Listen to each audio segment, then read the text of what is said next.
provided them thus far was the pleased reflection that they had produced her at all. "Where's your mother, Inez?" Mr. Deacon inquired. "Is not she coming to her supper?" "Tantrum," said Mrs. Deacon softly. "Oh ho," said he, and said no more. The temper of Mrs. Bett, who also lived with them, had days of high vibration when she absented herself from the table as a kind of self-indulgence, and no one could persuade her to food. Tantrums, they called these occasions.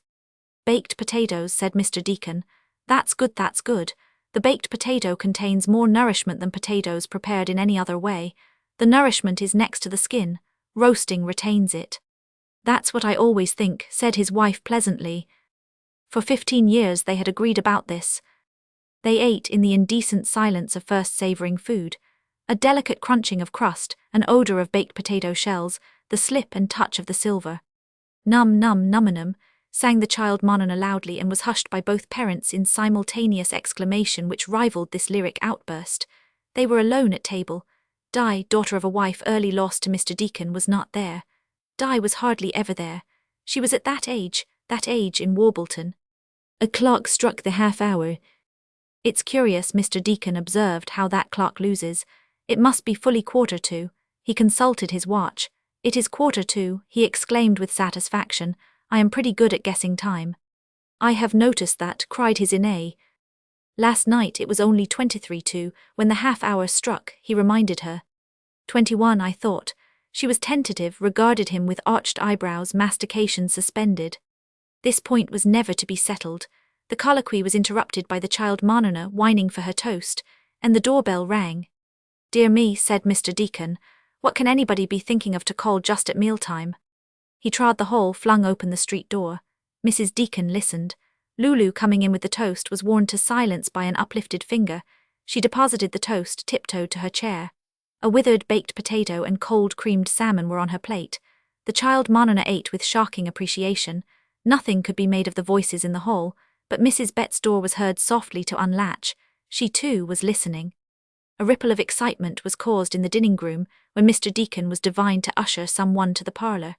Mr. Deacon would speak with this visitor in a few moments, and now returned to his table. It was notable how slight a thing would give him a sense of self-importance. Now he felt himself a man of affairs, could not even have a quiet supper with his family without the outside world demanding him. He waved his hand to indicate it was nothing which they would know anything about, resumed his seat, served himself to a second spoon of salmon, and remarked, "More roast duck, anybody?" in a loud voice and with a slow wink at his wife.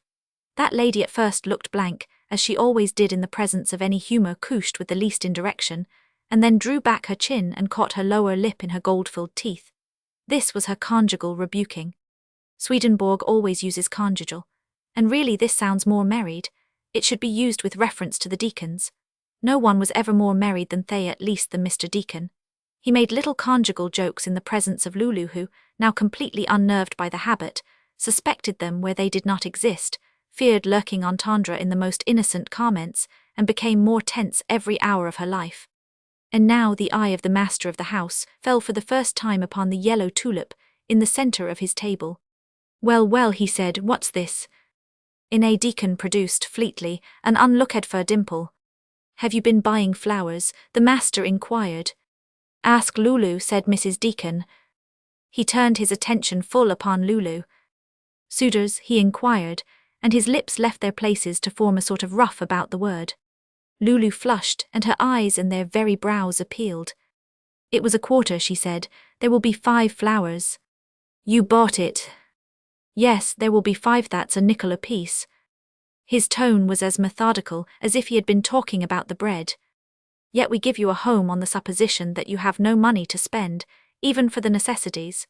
His voice without resonance cleft air, thought, spirit, and even flesh.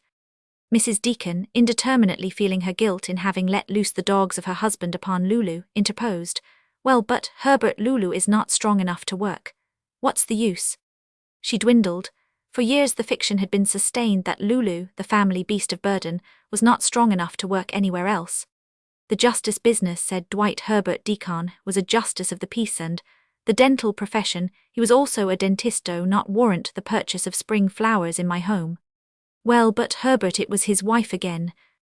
"No more," he cried briefly, with a slight bend of his head. Lulu meant no harm, he added, and smiled at Lulu. There was a moment's silence into which Monona injected a loud numinum, as if she were the burden of an Elizabethan lyric. She seemed to close the incident, but the burden was cut off untimely. There was, her father reminded her portentously, company in the parlour. When the bell rang, I was so afraid something had happened to Di, said Inez, sighing. Let's see, said Di's father, where is little daughter tonight? He must have known that she was at Jenny Plow's at a tea party, for at noon they had talked of nothing else, but this was his way, and Inez played his game always. She informed him dutifully. Oh ho, said he absently. How could he be expected to keep his mind on these domestic trifles? We told you that this noon, said Lulu. He frowned, disregarded her. Lulu had no delicacy. How much is salmon the can now? He inquired abruptly. This was one of his forms of speech, the can, the pound, the cord. His partner supplied this information with admirable promptness. Large size, small size, present price, former price-esh had them all. Dear me, said Mr. Deacon, that is very nearly salmoney, is not it? Herbert, his Inez admonished in gentle reproach. Mr. Deacon punned organically. In talk he often fell silent and then asked some question, schemed to permit his vice to flourish. Mrs. Deacon's return was always automatic. Herbert. Who's Bert? He said to this. I thought I was your Bert. She shook her little head. You are a case, she told him. He beamed upon her. It was his intention to be a case. Lulu ventured in upon this pleasantry and cleared her throat. She was not hoarse, but she was always clearing her throat. The butter is about all gone, she observed. Shall I wait for the butterwoman or get some creamery? Mr. Deacon now felt his little jocularities lost before a wall of the matter of fact. He was not pleased. He saw himself as the light of his home, bringer of brightness, lightener of dull hours. It was a pretty role. He insisted upon it. To maintain it intact, it was necessary to turn upon their sister with concentrated irritation. Kindly settle these matters without bringing them to my attention at mealtime, he said icily. Lulu flushed and was silent. She was an olive woman, once handsome, now with flat bluish shadows under her wistful eyes, and if only she would look at her brother Herbert and say something, but she looked in her plate. I want some honey, shouted the child Monona. There is not any, pet, said Lulu. I want some, said Monona, eyeing her stonily, but she found that her heroine could be pulled forward to meet her lips, and she embarked on the biting of an end. Lulu departed for some sauce and cake. It was apple sauce. Mr. Deacon remarked that the apples were almost as good as if he had stolen them. He was giving the impression that he was an irrepressible fellow. He was eating very slowly. It added pleasantly to his sense of importance to feel that someone, there in the parlour, was waiting his motion. At length they rose. Monona flung herself upon her father. He put her aside firmly, every inch the father. No, father was occupied now. Mrs. Deacon coaxed her away. Monona encircled her mother's waist, lifted her own feet from the floor and hung upon her. She's such an active child, Lulu ventured brightly. Not unduly active, I think, her brother-in-law observed.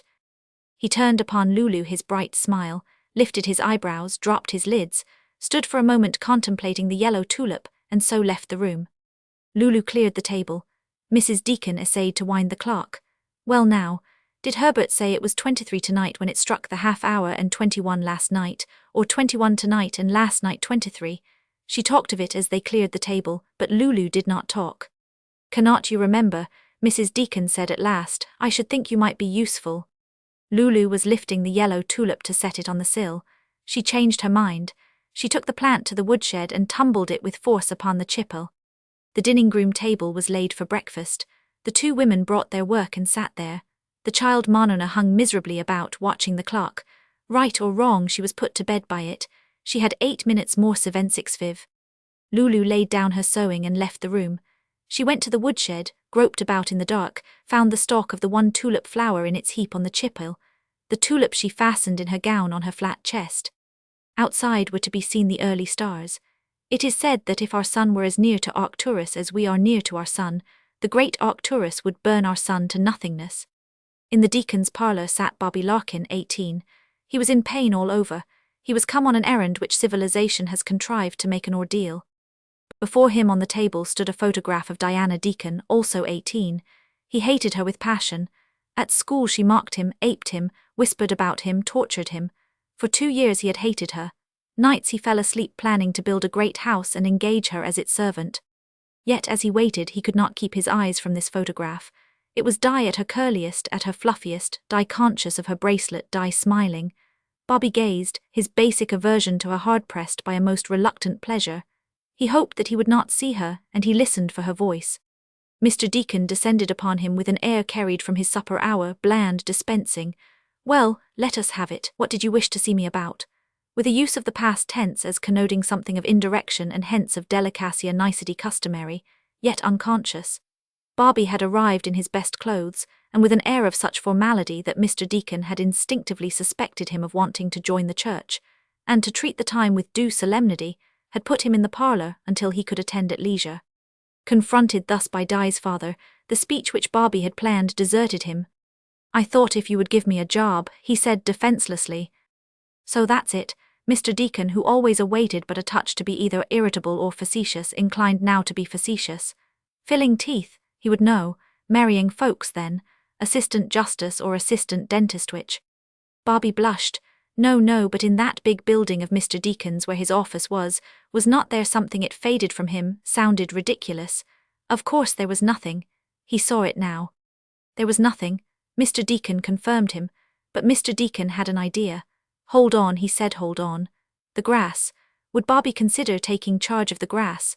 Though Mr. Deacon was of the type which cuts its own grass and glories in its vigor and its energy, yet in the time after that which he called dental hours, Mr. Deacon wished to work in his garden. His grass, growing in late April rains, would need attention early next month. He owned 2 lots. Off course property is a burden.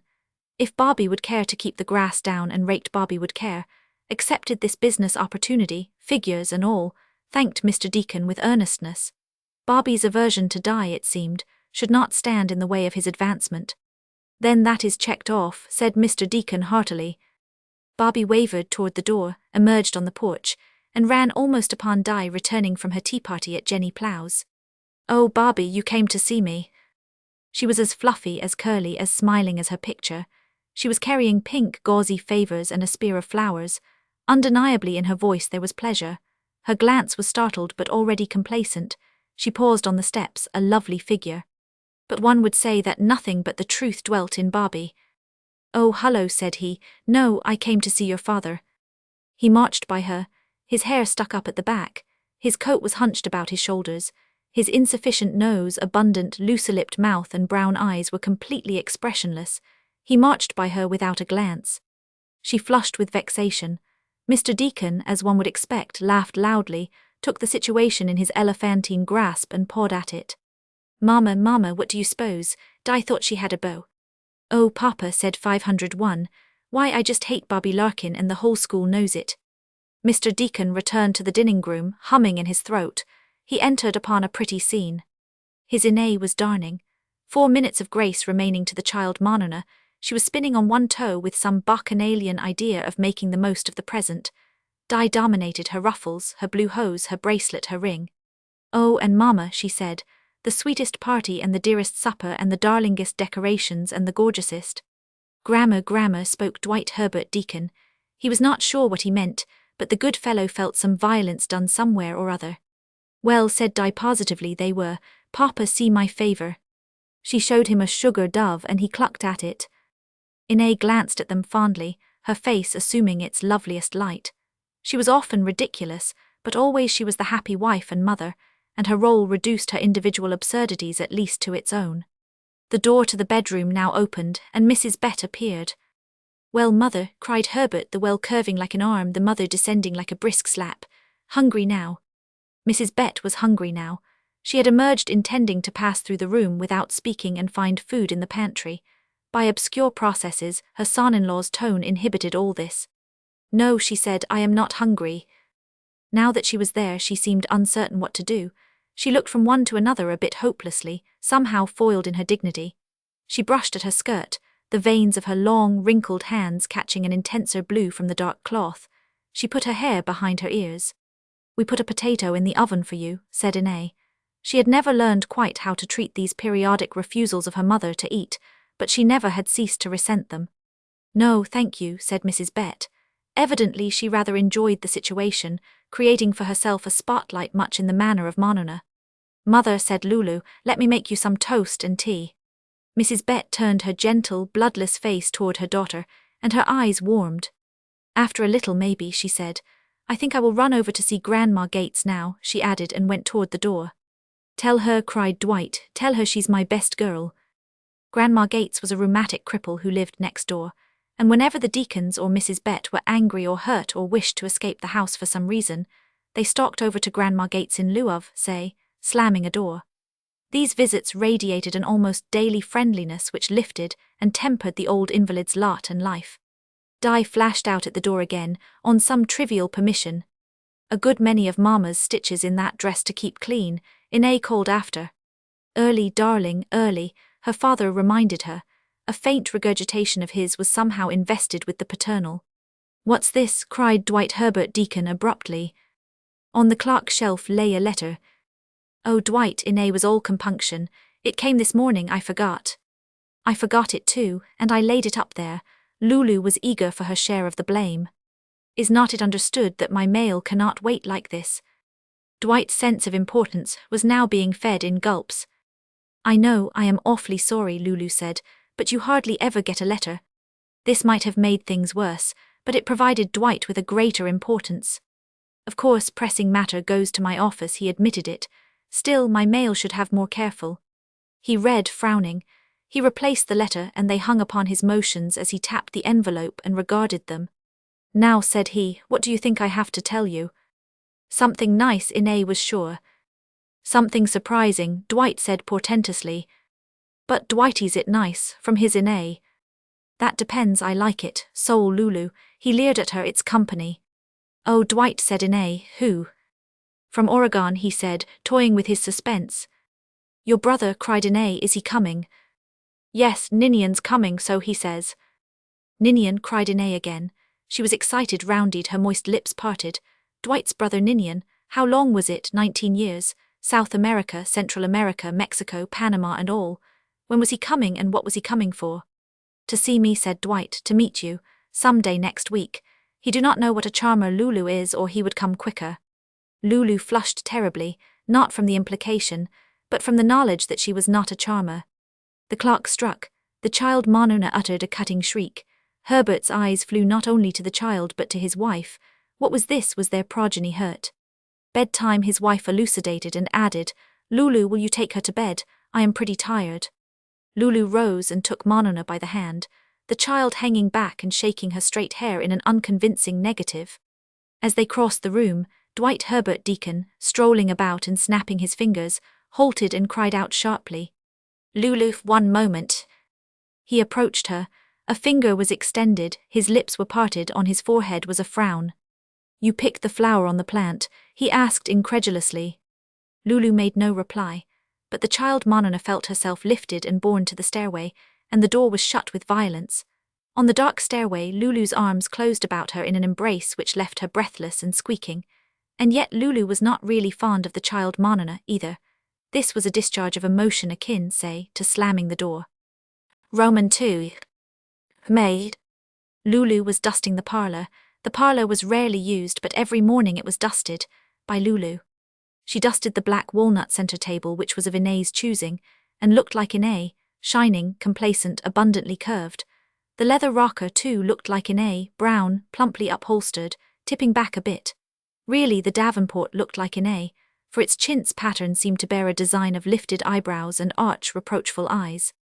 Lulu dusted the upright piano, and that was like Dwight in a perpetual attitude of rearing back, with paws out, playful but capable, too, of roaring a ready bass. And the black fireplace heather was Mrs. Bett to the life, colourless, fireless, and with a dust of ashes. In the midst of all was Lulu herself reflected in the narrow pier glass, bodiless looking in her blue gingham gown, but somehow alive, natural. This pier glass Lulu approached with expectation, not because of herself but because of the photograph on its low marble shelf. A large photograph on a little shelf easel. A photograph of a man with evident eyes, evident lips, evident cheeks, and each of the 6 were rounded and convex.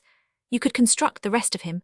Down there under the glass you could imagine him extending, rounded and convex, with plump hands and curly thumbs and snug clothes. It was Ninian Deacon, Dwight's brother.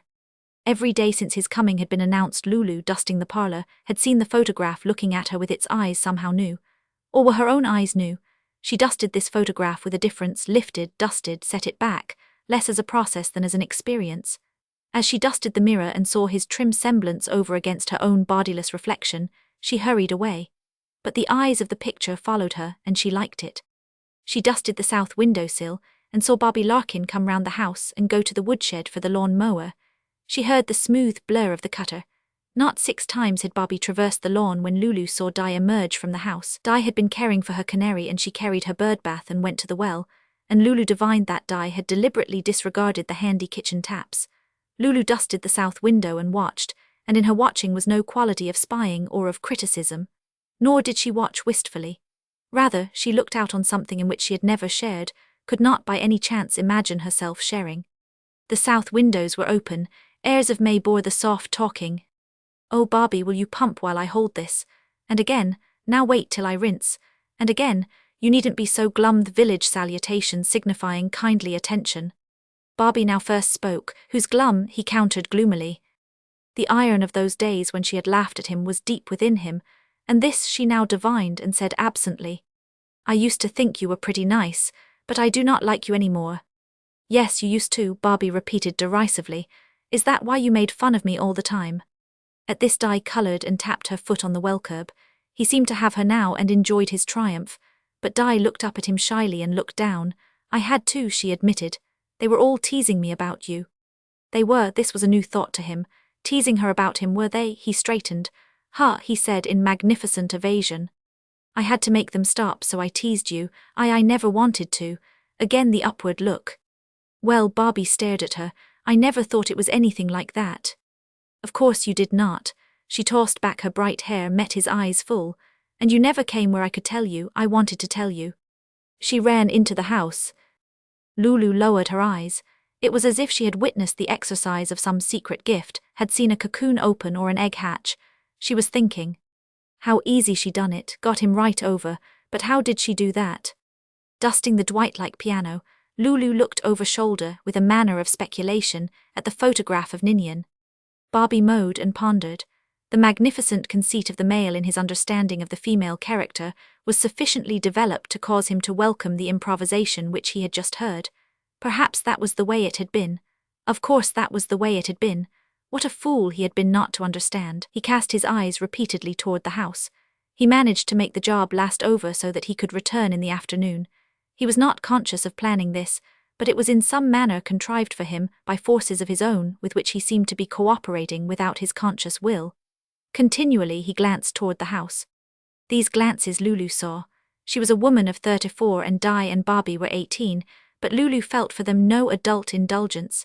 She felt that sweetness of attention which we bestow upon May Robbins. She felt more. She cut a fresh cake, filled a plate, called to Di, saying, "Take some out to that Bobby Larkin, why do not you?" It was Lulu's way of participating. It was her vicarious thrill. After supper Dwight and Inez took their books and departed to the Chautauqua Circle. To these meetings Lulu never went. The reason seemed to be that she never went anywhere. When they were gone Lulu felt an instant liberation. She turned aimlessly to the garden and dug round things with her finger, and she thought about the brightness of that Chautauqua scene to which Inez and Dwight had gone. Lulu thought about such gatherings in somewhat the way that a futurist receives the subjects of his art forms, not vague, but heightened to intolerable definiteness, acute color, and always motion as an integral part of the desirable. But a factor of all was that Lulu herself was the participant, not the onlooker. The perfection of her dream was not impaired by any longing. She had her dream as a saint her sense of heaven. "Lulu," her mother called, "you come out of that damp." She obeyed as she had obeyed that voice all her life, but she took one last look down the dim street. She had not known it, but superimposed on her Chautauqua thoughts had been her faint hope that it would be tonight, while she was in the garden alone, that Ninian Deacon would arrive. And she had on her wool chally, her coral beads, her cameo pin. She went into the lighted dining room. Monona was in bed. Di was not there. Mrs. Bett was in Dwight Herbert's leather chair, and she lolled at her ease. It was strange to see this woman, usually so erect and tense, now actually lolling, as if lolling were the positive, the vital, and her ordinary rigidity a negation of her. In some corresponding orgy of leisure and liberation, Lulu sat down with no needle. "I ought to make over her Delane," Mrs. Bett comfortably began. They talked of this, devised a mode, recalled other Delanes. Dear, dear, said Mrs. Bett, I had on a delane when I met your father, she described it. Both women talked freely with animation. They were individuals and alive. To the two pallid beings accessory to the deacon's presence, Mrs. Bett and her daughter Lulu now bore no relationship. They emerged, had opinions, contradicted, their eyes were bright. Toward 9 o'clock Mrs. Bett announced that she thought she should have a lunch. This was debauchery. She brought in bread and butter and a dish of cold canned peas. She was committing all the excesses that she knew, offering opinions, laughing, eating. It was to be seen that this woman had an immense store of vitality, perpetually submerged. When she had eaten she grew sleepy, rather cross at the last, and inclined to hold up her sister's excellencies to Lulu, and at Lulu's defense, lifted an ancient weapon. What's the use of finding fault with I? Where would you been if she had not married? Lulu said nothing. What say? Mrs. Bett demanded shrilly. She was enjoying it. Lulu said no more. After a long time.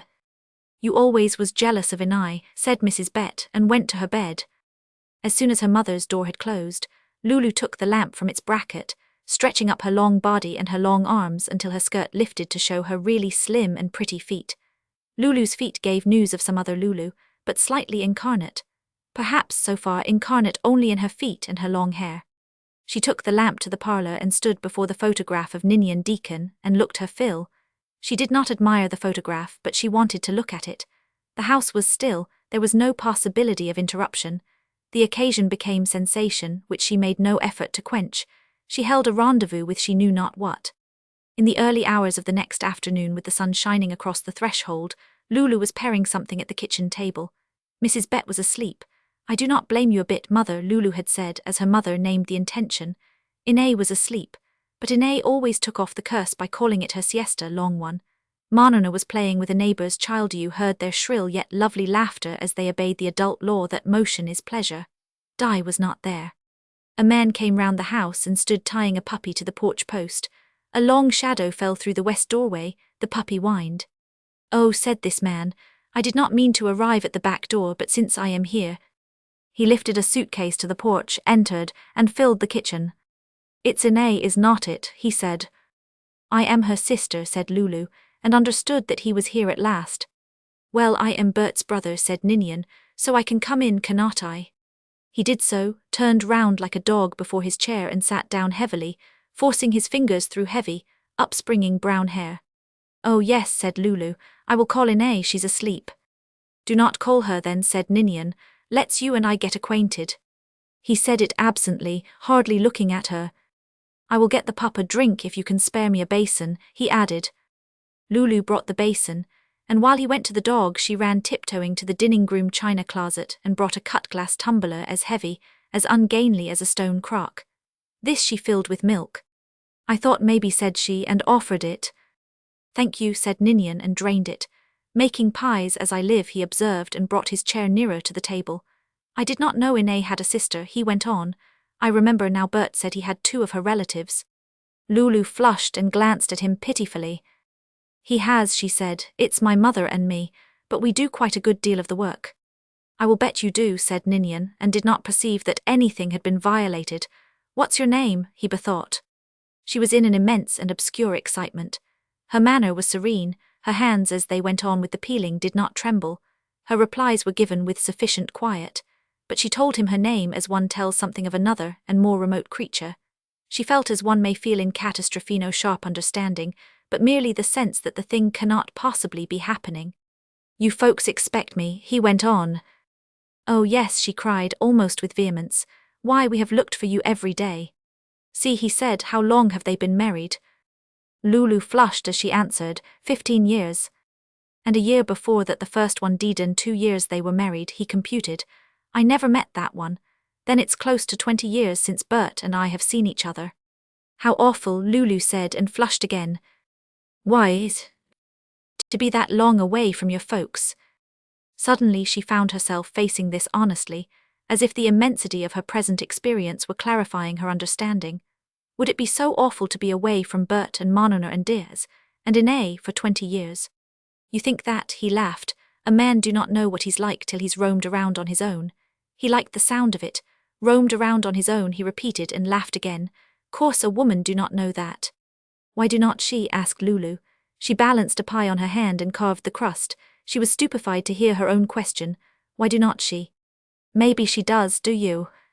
Yes, said Lulu. Good enough, he applauded noiselessly with fat hands. His diamond ring sparkled, his even white teeth flashed. I have had 20 years of galloping about, he informed her, unable, after all, to transfer his interests from himself to her. Where, she asked, although she knew. South America, Central America, Mexico, Panama, he searched his memory. Colombo, he superadded. My, said Lulu. She had probably never in her life had the least desire to see any of these places. She did not want to see them now, but she wanted passionately to meet her companion's mind. It's the life, he informed her. Must be, Lulu breathed.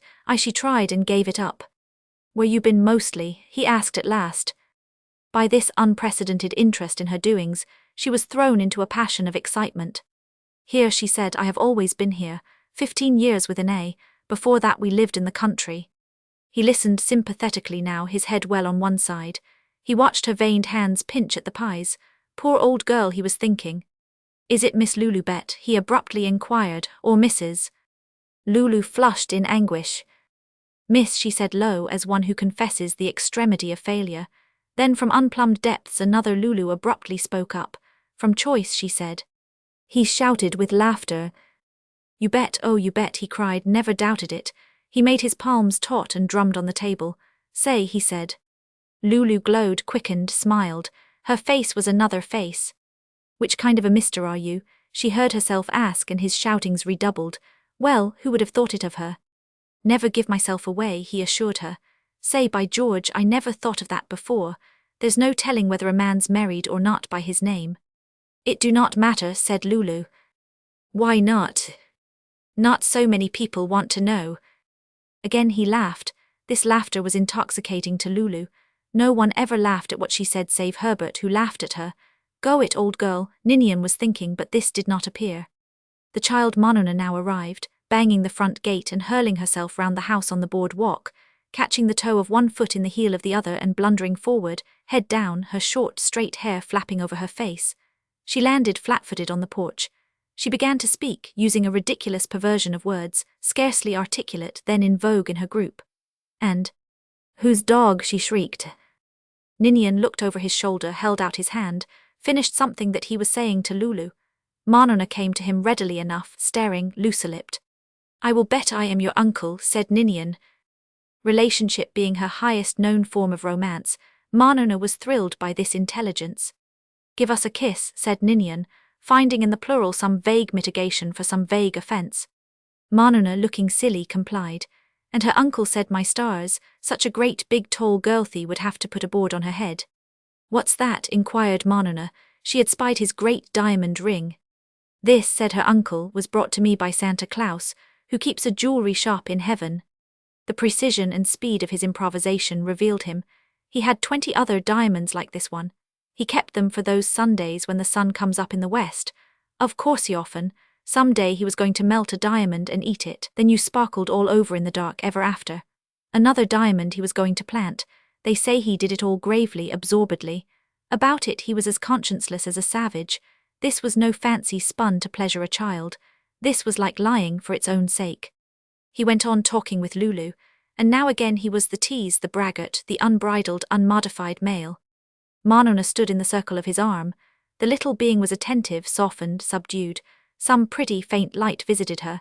In her listening look she showed herself a charming child. It strikes me, said Ninian to Lulu, that you are going to do something mighty interesting before you die. It was the clear conversational impulse, born of the need to keep something going, but Lulu was all faith. She closed the oven door on her pies and stood brushing flour from her fingers. He was looking away from her and she looked at him. He was completely like his picture. She felt as if she were looking at his picture, and she was abashed and turned away. Well, I hope so, she said, which had certainly never been true, for her old formless dreams were no intention-nothing but a mush of discontent. I hope I can do something that's nice before I quit, she said. Nor was this hope now independently true, but only this surprising longing to appear interesting in his eyes. To dance before him. What would the folks think of me going on so? She suddenly said. Her mild sense of disloyalty was delicious, so was his understanding glance. You are the stuff, he remarked absently. She laughed happily. The door opened, Inez appeared. Well, said Ine, it was her remotest tone. She took this man to be a peddler, beheld her child in his clasp, made a quick, forward step, chin lifted. She had time for a very javelin of a look at Lulu. Hello, said Ninian. He had the one formula, I believe I am your husband's brother, ain't this Ine? It had not crossed the mind of Lulu to present him. Beautiful it was to see Ine relax, soften, warm, transform, humanize. It gave one hope for the whole species. Ninian, she cried. She lent a faint impression of the double E to the initial vowel. She slurred the rest until the Y sound squinted in, not Ninian but nearly Ninian. He kissed her. Since Dwight is not here, she cried and shook her finger at him. Ine's conception of hostesship was definite, a volley of questions was his train on time. He had found the house all right. Of course, anyone could direct him, she should hope, and he had not seen Dwight, she must telephone him. But then she arrested herself with a sharp, curved fling of her starched skirts. No, they would surprise him at tea. She stood taut, lips compressed. Oh, the Plows were coming to tea. How unfortunate, she thought. How fortunate, she said. The child Monona made her knees and elbows stiff and danced up and down. She must participate. Aunt Lulu made 3 pies. She screamed and shook her straight hair. Gracious sakes, said Ninian. I brought her a pup, and if I did not forget to give it to her. They adjourned to the porch. Ninian, Ine, Monona. The puppy was presented and yawned. The party kept on about the place. Ine delightedly exhibited the tomatoes, the 2 apple trees, the new shed, the bird bath. Ninian said the unspellable rising inflection, and the IC, prolonging the verb as was expected of him. Ine said that they meant to build a summer house only, dear me, when you have a family, but there, he did not know anything about that. Ine was using her eyes, she was arch, she was coquettish, she was flirtatious, and she believed herself to be merely matronly, sisterly, womanly. She screamed. Dwight was at the gate. Now the meeting, exclamation, banality, guffaw, goodwill. And Lulu peeping through the blind. When tea had been experienced that evening, it was found that a light rain was falling, and the deacons and their guests, the Plows, were constrained to remain in the parlour. The Plows were gentle, faintly lustrous folk, sketched into life rather lightly, as if they were, say, looking in from some other level. The only thing, said Dwight Herbert, that reconciles me to rain is that I am let off croquet. He rolled his R's, a favourite device of his to induce humour. He called it croquette. He had never been more irrepressible. The advent of his brother was partly accountable, the need to show himself a fine family man and host in a prosperous little home, simple and pathetic desire. Tell you what we will do, said Dwight. Nin and I will reminisce a little. Do, cried Mr. Plow. This gentle fellow was always excited by life, so faintly excited by him, and enjoyed its presentation in any real form. Ninian had unerringly selected a dwarf rocker, and he was overflowing it and rocking. Take this chair, do, Ine begged, a big chair for a big man. She spoke as if he were about the age of Monona. Ninian refused, insisted on his refusal.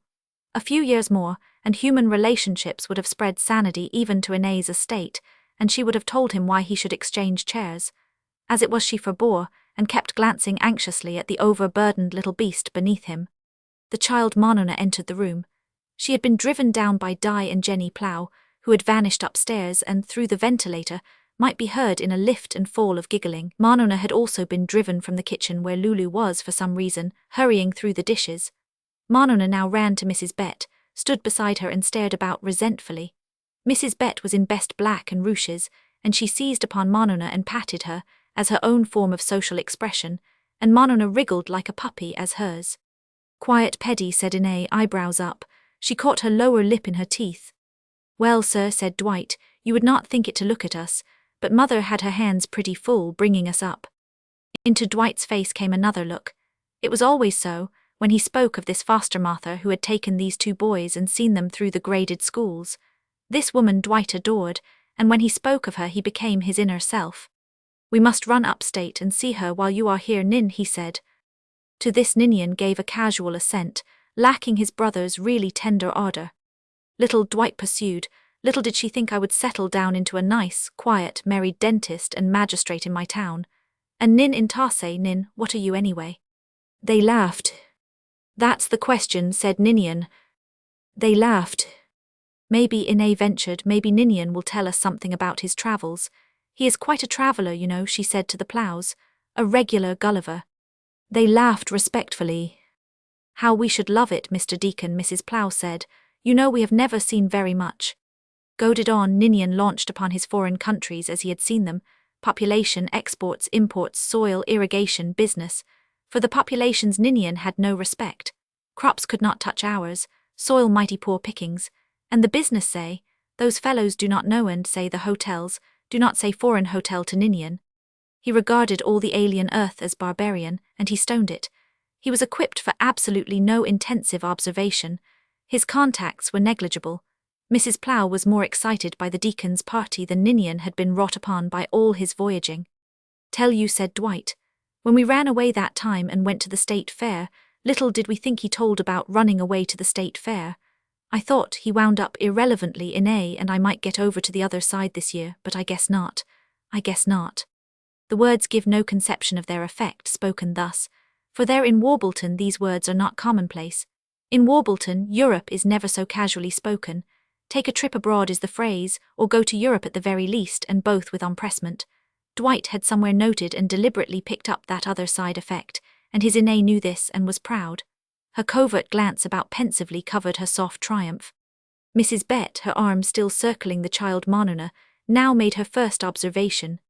Pity not to have went while the going was good, she said, and said no more.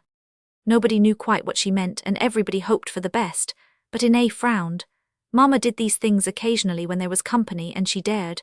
She never sauced Dwight in private. And it was not fair, it was not fair. Abruptly Ninian rose and left the room. The dishes were washed. Lulu had washed them at breakneck speed, could not or would not have told why. But no sooner were they finished and set away than Lulu had been attacked by an unconquerable inhibition, and instead of going to the parlor, she sat down by the kitchen window. She was in her challie gown, with her cameo pin and her string of coral. Laughter from the parlor mingled with the laughter of Di and Jenny upstairs. Lulu was now rather shy of 501. A night or two before, coming home with extra cream, she had gone round to the side door and had come full upon Di and Barbie, seated on the steps. And Di was saying, "Well, if I marry you, you have simply got to be a great man. I could never marry just anybody. I would smother." Lulu had heard, stricken. She passed them by, responding only faintly to their greeting. Di was far less taken aback than Lulu. Later Di had said to Lulu, "I suppose you heard what we were saying." Lulu, much shaken, had withdrawn from the whole matter by a flat no, because she said to herself, "I could not have heard right." But since then she had looked at Di as if Di were someone else. Had not Lulu taught her to make buttonholes and to hemo? No, Lulu could not have heard properly. Everybody's got somebody to be nice to them, she thought now, sitting by the kitchen window, adult yet Cinderella. She thought that someone would come for her mother or even Inez. Perhaps they would send Monona. She waited at first hopefully, then resentfully. The grey rain wrapped the air. Nobody cares what becomes of me after they are fed, she thought, and derived an obscure satisfaction from her phrasing, and thought it again. Ninian Deacon came into the kitchen. Her first impression was that he had come to see whether the dog had been fed. "I fed him," she said, and wished that she had been busy when Ninian entered. "Who, me?" he asked. "You did that all right. Say, why in time do not you come in the other room?" "Oh, I do not know." "Well, neither do one. I have kept thinking, why do not she come along? Then I remembered the dishes." He glanced about. "I come to help wipe dishes." Oh, she laughed so delicately, so delightfully, one wondered where she got it. "They are washed," she caught herself at long ago. "Well then, what are you doing here?" "Resting." "Rest in there." He bowed, crooked his arm. "Senora," he said, his Spanish matched his other assimilations of travel. "Senora, allow me." Lulu rose. On his arm she entered the parlor. Dwight was narrating and did not observe that entrance. To the Plows it was sufficiently normal, but Inez looked up and said, "Well, in 2 notes descending curving." Lulu did not look at her. Lulu sat in a low rocker. Her starched white skirt, throwing her challie in ugly lines, revealed a peeping rim of white embroidery. Her lace front wrinkled when she sat, and perpetually she adjusted it. She curled her feet sidewise beneath her chair, her long wrists and veined hands lay along her lap in no relation to her. She was tense. She rocked. When Dwight had finished his narration, there was a pause, broken at last by Mrs. Bett. "You tell that better than you used to when you started in telling it," she observed. "You got in some things I guess you used to clean forget about. Monona, get off my rocker." Monona made a little whimpering sound in pretence to tears. Inez said, "Darling, quiet." Chin a little lifted, lower lip revealing lower teeth for the word's completion, and she held it. The plows were asking something about Mexico. Dwight was wondering if it would let up raining at all. Di and Jenny came whispering into the room, but all these distractions Ninian Deacon swept aside. "Miss Lulu," he said, "I wanted you to hear about my trip up the Amazon, because I knew how interested you are in travels." He talked according to his lights about the Amazon, but the person who most enjoyed the recital could not afterward have told 2 words that he said. Lulu kept the position which she had taken at first, and she dare not change. She saw the blood in the veins of her hands and wanted to hide them. She wondered if she might fold her arms, or have one hand to support her chin, gave it all up and sat motionless, save for the rocking. Then she forgot everything. For the first time in years someone was talking and looking not only at Inez and Dwight and their guests, but at her. Roman 3. June. On a June morning Dwight Herbert Deacon looked at the sky and said with his manner of originating it, "How about a picnic this afternoon?" Inez with her blank, upward look exclaimed, "Today. First-class day it looks like to me." Come to think of it, Inez did not know that there was anything to prevent, but mercy Herbert was so sudden. Lulu began to recite the resources of the house for a lunch. Meanwhile, since the first mention of picnic, the child Monona had been dancing stiffly about the room, knees stiff, elbows stiff, shoulders immovable, her straight hair flapping about her face, the sad dance of the child who cannot dance because she never has danced. Di gave a conservative assent, was at that age, and then took advantage of the family softness incident to a guest, and demanded that Bobby go too. Inez hesitated, partly because she always hesitated, partly because she was tribal in the extreme. "Just our little family and Uncle Ninian would have been so nice," she sighed with her consent. When at 6 o'clock, Inez and Dwight and Ninian assembled on the porch, and Lulu came out with the basket, it was seen that she was in a blue cotton housegown. "Look here," said Ninian, "are not you going?" "Me," said Lulu, "oh no." "Why not?" "Oh, I have not been to a picnic since I can remember." "But why not?" "Oh, I never think of such a thing." Ninian waited for the family to speak. They did speak. Dwight said, "Lulu's a regular homebody." And Inez advanced kindly with, "Come with us, Lulu, if you like." "No," said Lulu and flushed. "Thank you," she added formally. Mrs. Bett's voice shrilled from within the house, startlingly close, just beyond the blind, in fact. "Go on, Lulu, it will do you good. You mind me and go on." "Well," said Ninian, "that's what I say. You hustle for your hat and you come along."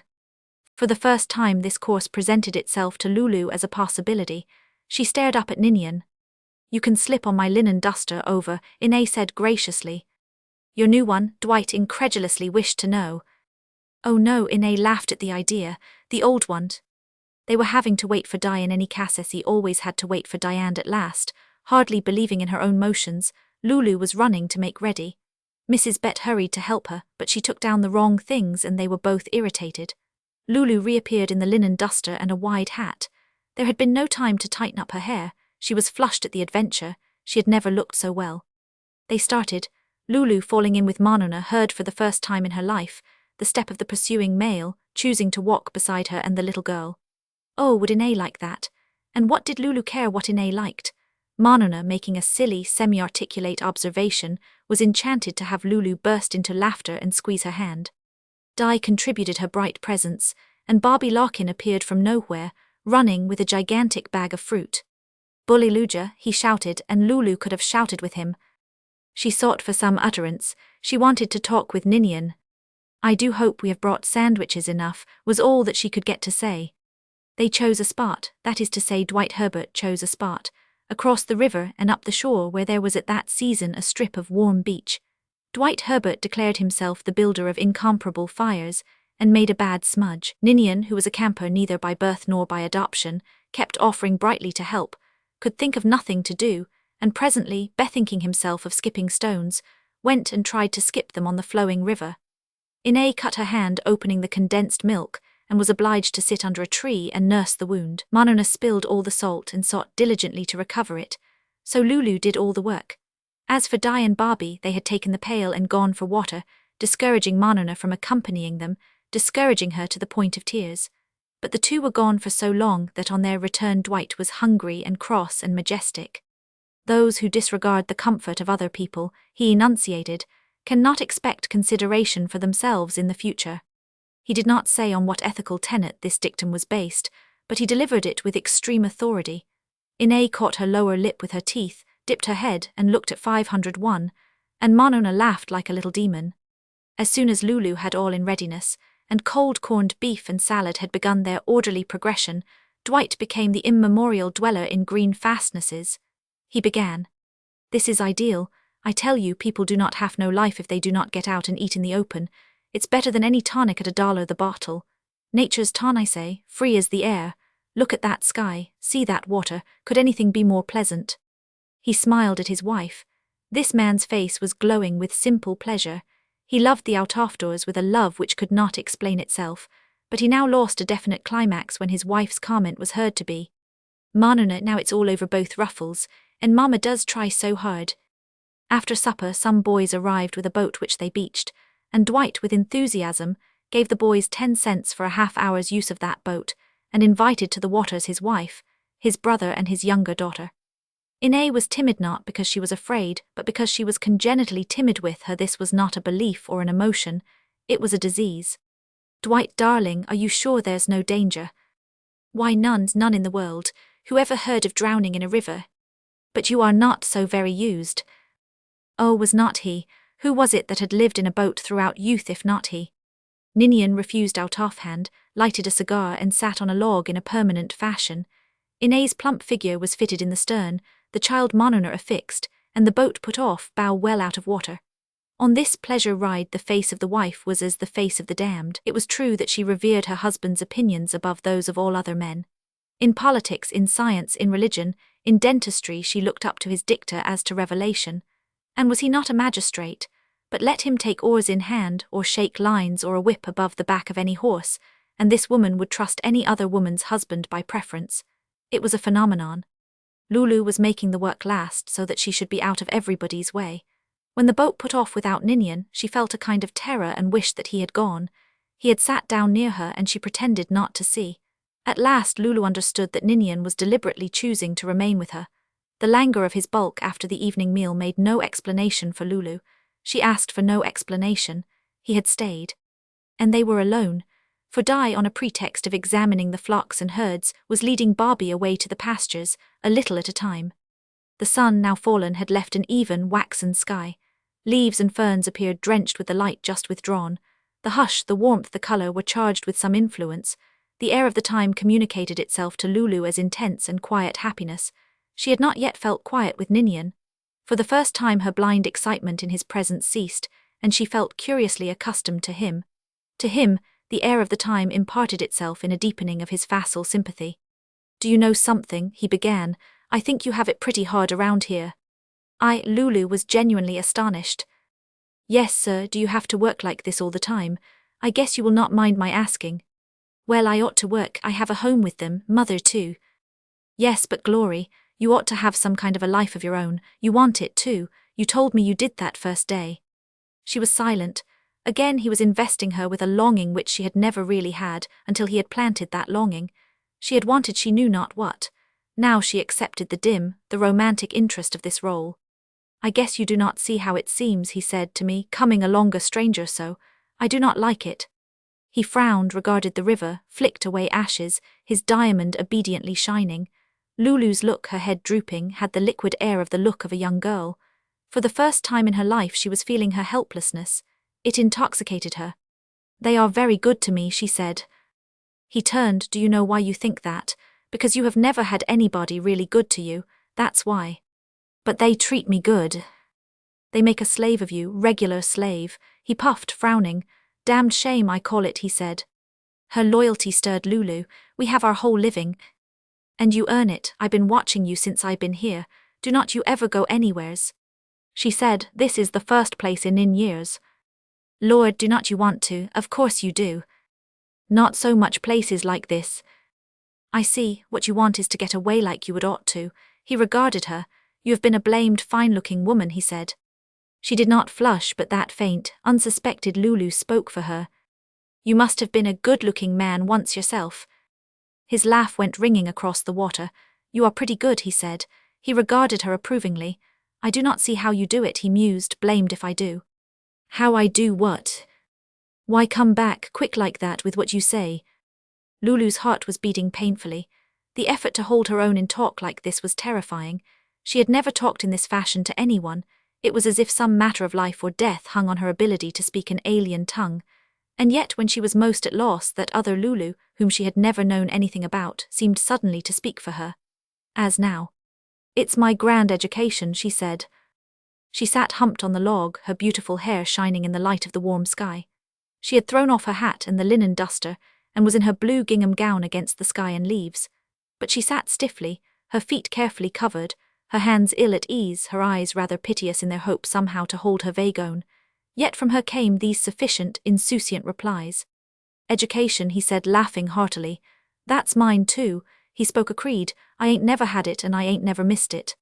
"Most folks are happy without an education," said Lulu. "You are not very happy though." "Oh no," she said. "Well, sir," said Ninian, "I will tell you what we will do. While I am here I am going to take you and Inez and Dwight up to the city." "To the city?" "To a show, dinner and a show. I will give you one good time." "Oh," Lulu leaned forward. "Inez and Dwight go sometimes, I never been." "Well, just you come with me. I will look up what's good.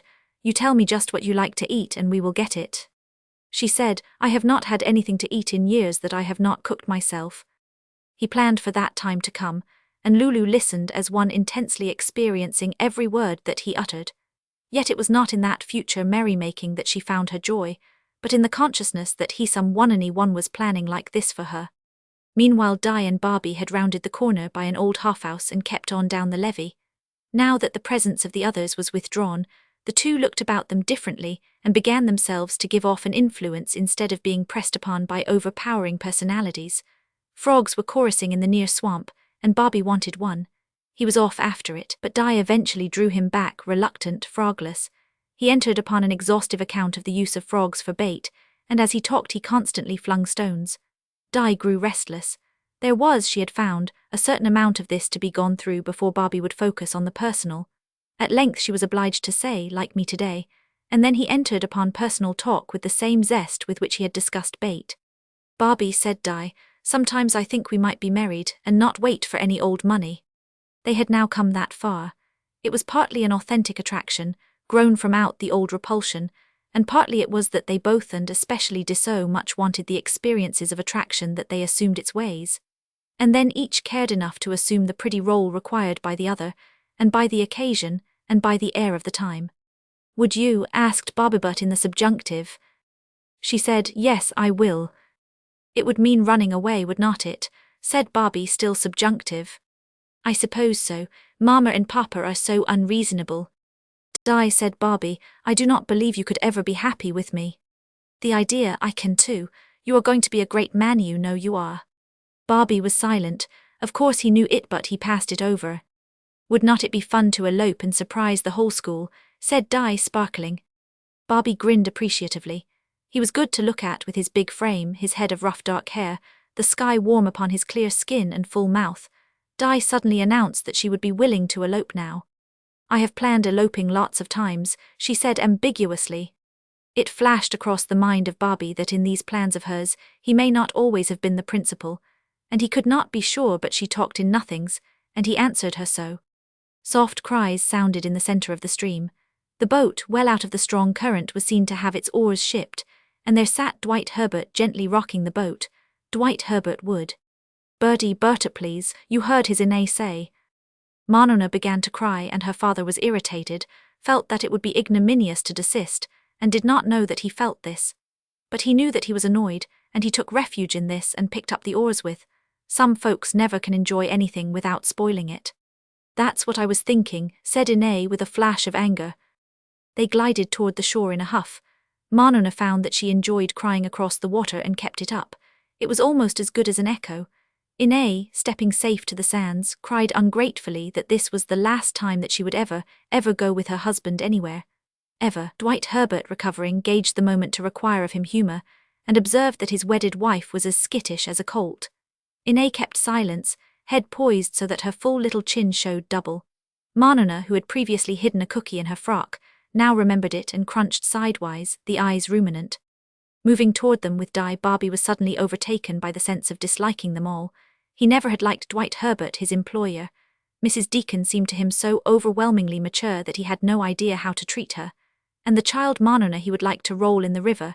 Even Di, he fell silent, was silent on the walk home, which was the signal for Di to tease him steadily. The little being was afraid of silence. It was too vast for her.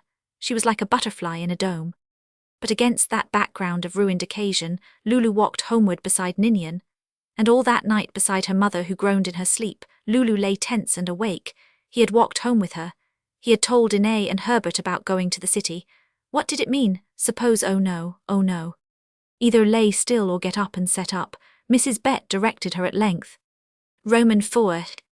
July. When on a warm evening a fortnight later, Lulu descended the stairs dressed for her incredible trip to the city, she wore the white waist which she had often thought they would use for her if she died. And really, the waist looked as if it had been planned for the purpose, and its wide, upstanding plaited lace at throat and wrist made her neck look thinner, her forearm sharp and veined. Her hair she had crimped and parted in the middle, puffed high-it, was so that hair had been worn in Lulu's girlhood. Well, said Inez when she saw this coiffure and frankly examined it, head well back, tongue meditatively teasing at her lower lip. For travel Lulu was again wearing Inez's linen duster, the old one. Ninian appeared in a sack coat and his diamond. His distinctly convex face, its thick, rosy flesh, thick mouth and cleft chin, gave Lulu once more that bold sense of looking not at him, for then she was shy and averted her eyespot at his photograph at which she could gaze as much as she would. She looked up at him openly, fell in step beside him. Was he not taking her to the city? Inez and Dwight themselves were going because she, Lulu, had brought about this party. Act as good as you look, Lulu, Mrs. Bett called after them. She gave no instructions to Inez, who was married and able to shine in her conduct, it seemed. Dwight was cross. On the way to the station he might have been heard to take it up again, whatever it was, and his Inez unmistakably said, "Well, now do not keep it going all the way there," and turned back to the others with some elaborate comment about the dust, thus cutting off her so-called lord from his legitimate retort. A mean advantage. The city was 2 hours distant, and they were to spend the night.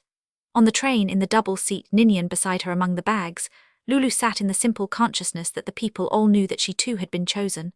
A man and a woman were opposite with their little boy between them. Lulu felt this woman's superiority of experience over her own, and smiled at her from a world of fellowship. But the woman lifted her eyebrows and stared and turned away, with slow and insolent winking. Ninian had a boyish pride in his knowledge of places to eat in many citiesses, if he were leading certain of the tribe to a dieron in a strange wood. Ninian took his party to a downtown cafe, then popular among business and newspaper men. The place was below the sidewalk, was reached by a dozen marble steps, and the odor of its griddle cakes took the air of the street. Ninian made a great show of selecting a table, changed once, called the waiter my man, and rubbed soft hands on what do you say? Shall it be lobster? He ordered the dinner, instructing the waiter with painstaking gruffness. Not that they can touch your cooking here, Miss Lulu, he said, settling himself to wait and crumbling a crust. Dwight, expanding a bit in the awe of the food, observed that Lulu was a regular chef. That was what Lulu was. He still would not look at his wife, who now remarked, "Chef Dwighty, not chef." This was a mean advantage, which he pretended not to hear another mean advantage. "Inez," said Lulu, "your hat's just a little might know over the other way." "Was there anything to prevent your speaking of that before?" Inez inquired acidly. "I started to, and then somebody always said something," said Lulu humbly. Nothing could so much as cloud Lulu's hour. She was proof against any shadow. "Say, but you look tremendous tonight," Dwight observed to her. Understanding perfectly that this was said to tease his wife, Lulu yet flushed with pleasure. She saw 2 women watching and she thought, they are feeling sorry for an anybody talking to her. She laughed at everything that the men said. She passionately wanted to talk herself. "How many folks keep going past?" she said many times. At length, having noted the details of all the clothes in range, Inez's isolation palled upon her, and she set herself to take Ninian's attention. She therefore talked with him about himself. "Curious you have never married, Nin," she said. "Do not say it like that," he begged. "I might yet." Inez laughed enjoyably. "Yes, you might," she met this. "She wants everybody to get married, but she wishes I had not," Dwight threw in with exceeding rancor. They developed this theme exhaustively, Dwight usually speaking in the third person and always with his shoulder turned a bit from his wife. It was inconceivable, the gusto with which they proceeded. Inez had assumed for the purpose an air distrait, casual, attentive to the scene about them. but gradually her cheeks began to burn. She will cry, Lulu thought in alarm and said at random, Inay, that hat is so pretty, ever so much prettier than the old one. But Inay said frostily that she never saw anything the matter with the old one. Let us talk, said Ninian low to Lulu, then they will simmer down. He went on in an undertone, about nothing in particular. Lulu hardly heard what he said. It was so pleasant to have him talking to her in this confidential fashion, and she was pleasantly aware that his manner was open to misinterpretation. In the nick of time the lobster was served. Dinner and the play show, as Ninian called it. This show was Peter Pan, chosen by Ninian because the seats cost the most of those at any theatre. It was almost indecent to see how Dwight Herbert, the immortal soul, had warmed and melted at these contacts by the time that all was over, and they were at the hotel for supper. Such was his pleasurable excitation that he was once more playful, teasing once more the irrepressible. But now his Inay was to be won back, made it evident that she was not one lightly to overlook, and a fine firmness sat upon the little doubling chin. They discussed the play. Not one of them had understood the story. The dog kennel part wasn't that the queerest thing, nothing to do with the rest of the play. I was for the pirates. The one with the hook was my style, said Dwight. Well, there it is again, Inay cried. They did not belong to the real play either. Oh well, Ninian said, they have to put in parts, I suppose, to catch everybody. Instead of a song and dance they do that. And I did not understand, said Inay, why they all clapped when the principal character ran down front and said something to the audience that time. But they all 999. Ninian thought this might have been out of compliment. Inay wished that Monona might have seen, confessed that the last part was so pretty that she herself would not look, and into Inay's eyes came their loveliest light. Lulu sat there, hearing the talk about the play. Why could not I have said that? She thought as the others spoke. All that they said seemed to her apropos, but she could think of nothing to add. The evening had been to her a light from heaven. How could she find anything to say? She sat in a daze of happiness, her mind hardly operative, her look moving from one to another. At last Ninian looked at her. Sure you liked it, Miss Lulu? Oh yes, I think they all took their parts real well. It was not enough. She looked at them appealingly, knowing that she had not said enough. You could hear everything they said, she added. It was she dwindled to silence. Dwight Herbert savoured his rarebit with a great show of long wrinkled dimples. Excellent sauces they make here, excellent, he said with the frown of an epicure. A tiny wee bit more Athabasca, he added, and they all laughed and told him that Athabasca was a lake, of course. Of course he meant Tobasco, Inay said. Their entertainment and their talk was of this sort for an hour. Well now, said Dwight Herbert when it was finished, somebody dance on the table. Dwighty. Got to amuse ourselves somehow. Come, liven up. They will begin to read the funeral service over us. Why not say the wedding service? Asked Ninian. In the mention of wedlock, there was always something stimulating to Dwight, something of overwhelming humour. He shouted a derisive endorsement of this proposal. I should not object, said Ninian. Should you, Miss Lulu? Lulu now burned the slow red of her torture. They were all looking at her. She made an anguished effort to defend herself. I do not know it, she said, so I cannot say it. Ninian leaned toward her. I, Ninian, take thee, Lulu, to be my wedded wife, he pronounced. That's the way it goes. Lulu daren't say it, cried Dwight. He laughed so loudly that those at the near tables turned, and from the fastness of her wifehood and motherhood Inay laughed. Really, it was ridiculous to think of Lulu that way. Ninian laughed too. Course you do not dare say it, he challenged. From within Lulu, that strange Lulu, that other Lulu who sometimes fought her battles, suddenly spoke out. I, Lulu, take thee, Ninian, to be my wedded husband. You will, Ninian cried. I will, she said, laughing tremulously to prove that she too could join in, could be as merry as the rest. And I will. There, by Jove, now have we entertained you or have not we? Ninian laughed and pounded his soft fist on the table. Oh, say honestly, Inay was shocked. I do not think you ought to. Hully thinks what's the matter, Dwighty. Dwight Herbert Deacon's eyes were staring and his face was scarlet. Say, by George, he said, a civil wedding is binding in this state. A civil wedding? Oh, well, Ninian dismissed it. But I, said Dwight, happen to be a magistrate. They looked at one another foolishly. Dwight sprang up with the indeterminate idea of inquiring something of someone, circled about and returned. Inay had taken his chair and sat clasping Lulu's hand. Ninian continued to laugh. I never saw one done so offhand, said Dwight. But what you have said is all you have to say according to law. And there do not have to be witnesses, say, he said and sat down again. Above that shroud-like plaited lace, the veins of Lulu's throat showed dark as she swallowed, cleared her throat, swallowed again. Do not you let Dwight scare you, she besought Ninian. Scare me, cried Ninian. Why, I think it's a good job done if you ask me. Lulu's eyes flew to his face. As he laughed he was looking at her, and now he nodded and shut and opened his eyes several times very fast. Their points of light flickered. With a pang of wonder which pierced her and left her shaken, Lulu looked. His eyes continued to meet her own. It was exactly like looking at his photograph. Dwight had recovered his authentic air. Oh well, he said, we can inquire at our leisure. If it is necessary, I should say we can have it set aside quietly up here in the Satina, one'll be the wiser. Set aside nothing, said Ninian. I would like to see it stand. Are you serious, Nin? Sure I am serious. Ine jerked gently at her sister's arm. Lulu, you hear him, what you going to say to that? Lulu shook her head. He is not in earnest, she said. I am in earnest though to die, Ninian declared. He was on two legs of his chair and was slightly tilting, so that the effect of his earnestness was impaired. But he was obviously in earnest. They were looking at Lulu again. And now she looked at Ninian, and there was something terrible in that look which tried to ask him alone about this thing. Dwight exploded. There was a fellow I know there in the theatre, he cried. I will get him on the line. He could tell me if there's any way, and was off. Ine inexplicably began touching away tears. Oh, she said, what will Mama say? Lulu hardly heard her. Mrs. Bett was incalculably distant. You sure? Lulu said low to Ninian. For the first time, something in her exceeding isolation really touched him. Say, he said, you come on with me. We will have it done over again somewhere if you say so. Oh, said Lulu, if I thought. He leaned and patted her hand. Good girl, he said. They sat silent, Ninian padding on the cloth with the flat of his plump hands. Dwight returned. It's a go all right, he said.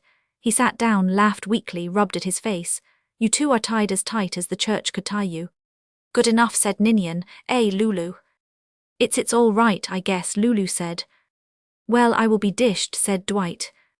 Sister, said Ine. Ninian meditated, his lips set tight and high. It is impossible to trace the processes of this man. Perhaps they were all compact of the devil-may-care attitude engendered in any persistent traveller. Perhaps the incomparable cookery of Lulu played its part. I was going to make a trip south this month, he said, on my way home from here. Suppose we get married again by somebody or other and start right off. You would like that, would not you, going south? Yes, said Lulu only. It's July, said Ine with her sense of fitness, but no one heard. It was arranged that their trunks should follow them. Ine would see to that, though she was scandalized that they were not first to return to Warbleton for the blessing of Mrs. Bett. Mama will not mind, said Lulu. Mama cannot stand a fuss any more. They left the table. The men and women still sitting at the other tables saw nothing unusual about these four, indifferently dressed, indifferently conditioned. The hotel orchestra, playing ragtime in deafening concord, made Lulu's wedding march. It was still early next day, a hot Sunday, when Ine and Dwight reached home. Mrs. Bett was standing on the porch. Where's Lulu? Asked Mrs. Bett. They told. Mrs. Bett took it in a bit at a time. Her pale eyes searched their faces. She shook her head, heard it again, grasped it. Her first question was, who's going to do your work? Ine had thought of that, and this was manifest. Oh, she said, you and I will have to manage. Mrs. Bett meditated, frowning. I left the bacon for her to cook for your breakfasts, she said.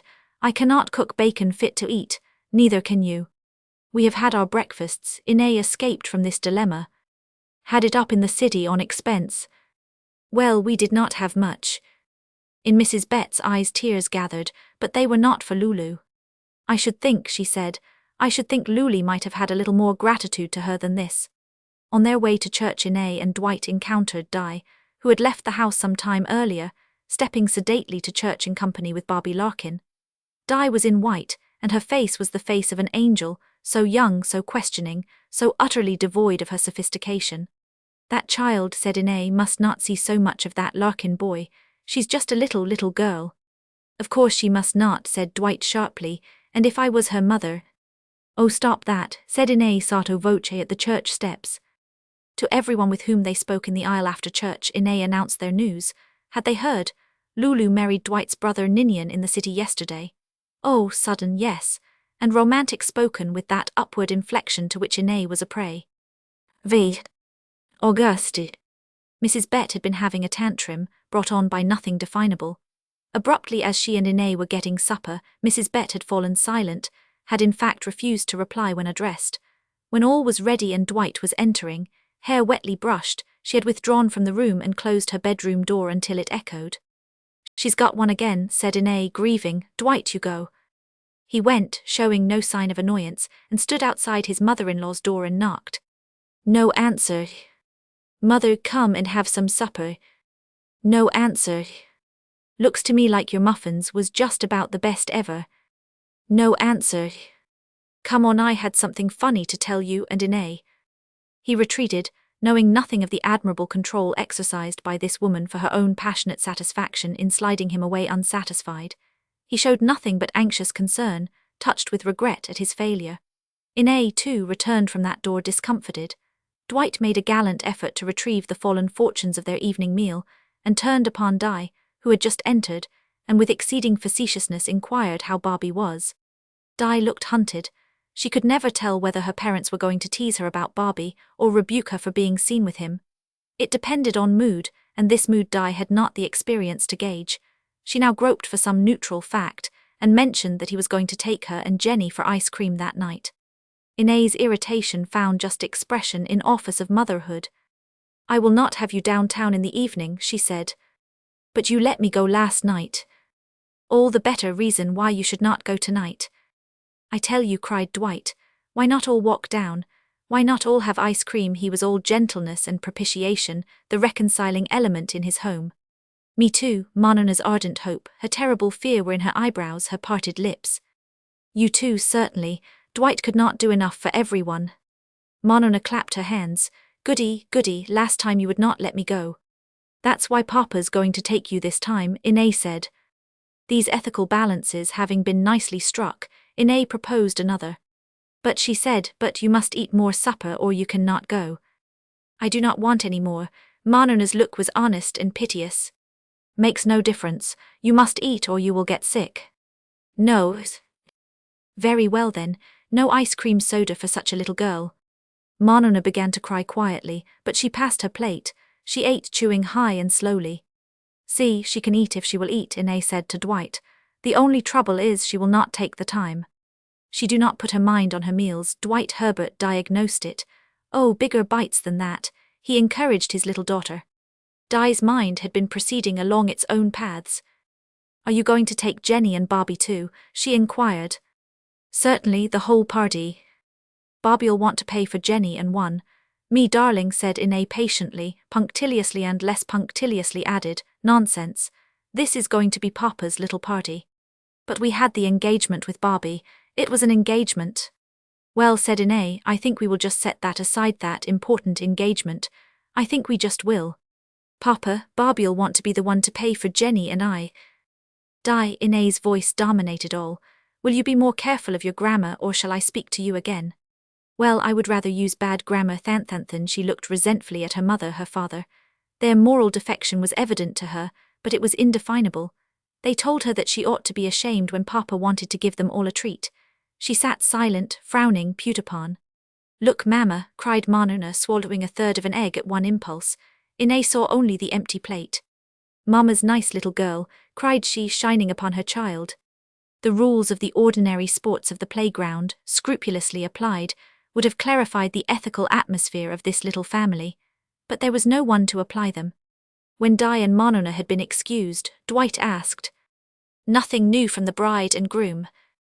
No, and Dwight, it's been a week since the last. See, where were they then? He knew perfectly well that they were in Savannah, Georgia, but Inez played his game, told him, and retold bits that the letter had said. I do not understand, she added, why they should go straight to Oregon without coming here first. Dwight hazarded that Nin probably had to get back, and shone pleasantly in the reflected importance of a brother filled with affairs. I do not know what to make of Lulu's letters, Inez proceeded. They are sauce. You have not had but two, have you? That's all well, of course it's only been a month, but both letters have been so. Inez was never really articulate.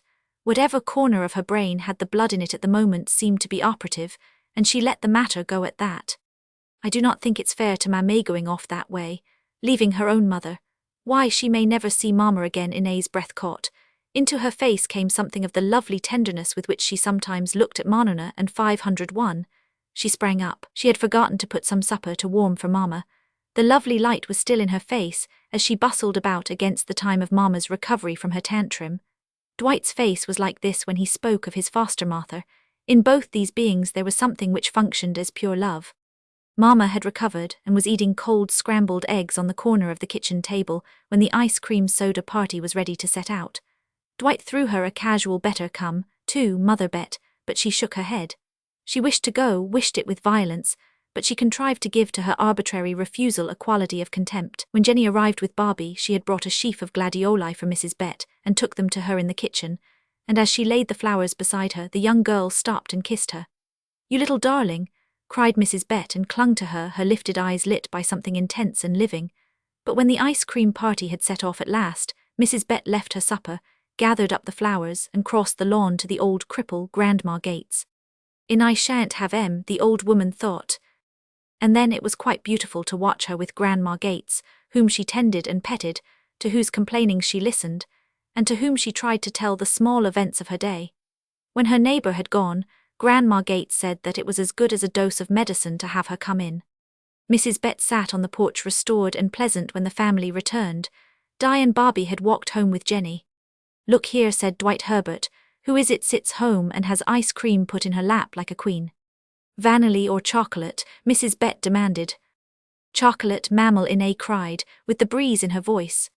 "Vanilla sets better," Mrs. Bett said. They sat with her on the porch while she ate. Inae rocked on a creaking board. Dwight swung a leg over the railing. Manona sat pulling her skirt over her feet and humming all on one note. There was no moon, but the warm dusk had a quality of transparency as if it were lit in all its particles. The gate opened and someone came up the walk. They looked and it was Lulu. "Well, if it ain't Miss Lulu Bett," Dwight cried involuntarily, and Inae cried out something. "How did you know?" Lulu asked.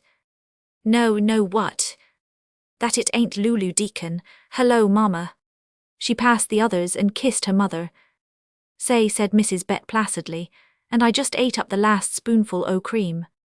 "Ain't Lulu Deacon?" Inae's voice rose and swelled richly. "What you talking?"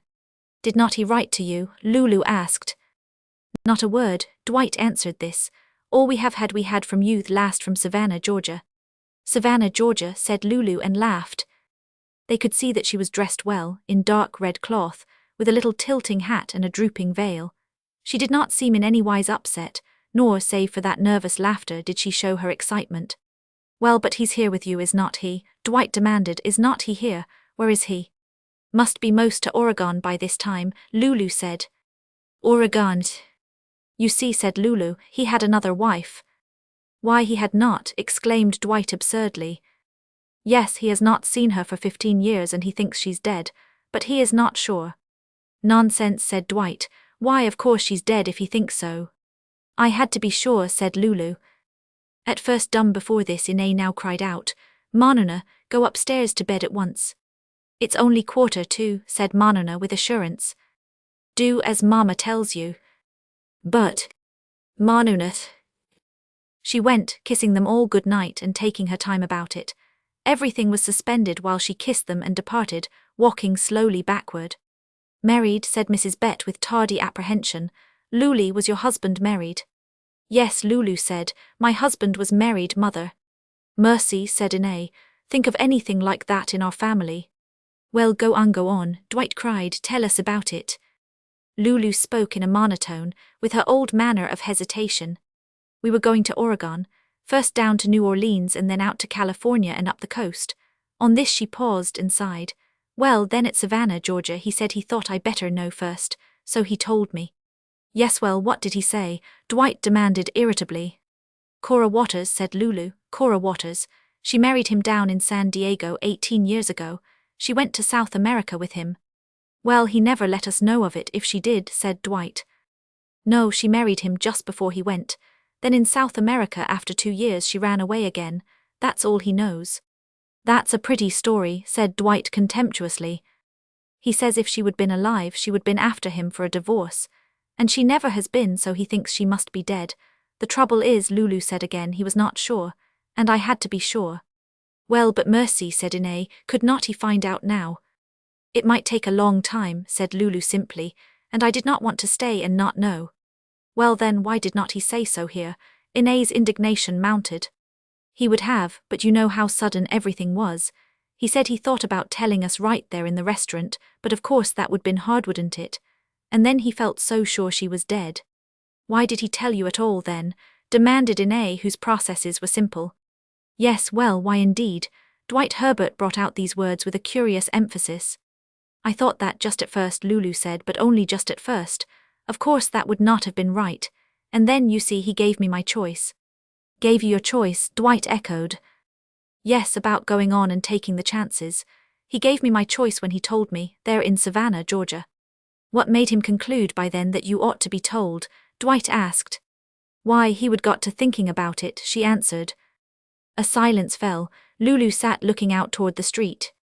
The only thing, she said, as long as it happened, I kind of wish he had not told me till we got to Oregon. Lulu, said Ine. Ine began to cry. You poor thing, she said. Her tears were a signal to Mrs. Bett, who had been striving to understand all. Now she too wept, tossing up her hands and rocking her body. Her saucer and spoon clattered on her knee. He felt bad too, Lulu said. He said Dwight, he must have. It's you, Ine sobbed. It's you, my sister. Well, said Lulu, but I never thought of it making you both feel bad, or I would not have come home. I knew, she added, it would make Dwight feel bad. I mean, it was his brother. Thank goodness, Ine broke in, nobody need know about it. Lulu regarded her without change. Oh yes, she said in her monotone, people will have to know. I do not see the necessity. Dwight's voice was an edge. Then too he said do not, always with Dwight betokening the finalities. Why, what would they think? Lulu asked, troubled. What difference does it make what they think? Why, said Lulu slowly, I should not like you see they might we, Dwight, I think we will have to tell them. You do, you think the disgrace of bigamy in this family is something the whole town will have to know about. Lulu looked at him with parted lips. Say, she said, I never thought about it being that. Dwight laughed. What did you think it was? And whose disgrace is it, pray? Ninian's, said Lulu. Ninian's, well, he's gone, but you are here and I am here. Folks'll feel sorry for you, but the disgrace of that reflect on me, see. But if we do not tell, what will they think then? Said Dwight, they will think what they always think when a wife leaves her husband.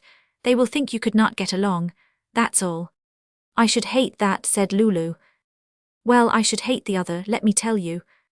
Dwight, said Ine, let's go in the house, I am afraid they will hear. As they rose, Mrs. Bett plucked at her returned daughter's sleeve. Lulu, she said, was his other wife, was she there? No, mother, she was not there. Mrs. Bett's lips moved, repeating the words. Then that ain't so bad, she said. I was afraid maybe she turned you out. No, Lulu said, it was not that bad, mother. Mrs. Bett brightened. In little matters she quarrelled and resented, but the large issues left her blank. Through some indeterminate sense of the importance due this crisis, the deacons entered their parlour. Dwight lighted that high, central burner and faced about, saying, In fact, I simply will not have it, Lulu. You expect, I take it, to make your home with us in the future on the old terms. Well, I mean, did Ninian give you any money? No, he did not give me any money enough to get home on, and I kept my suitwe. She flung her head back. I would not have taken any money. That means, said Dwight, that you will have to continue to live here on the old terms, and of course I am quite willing that you should.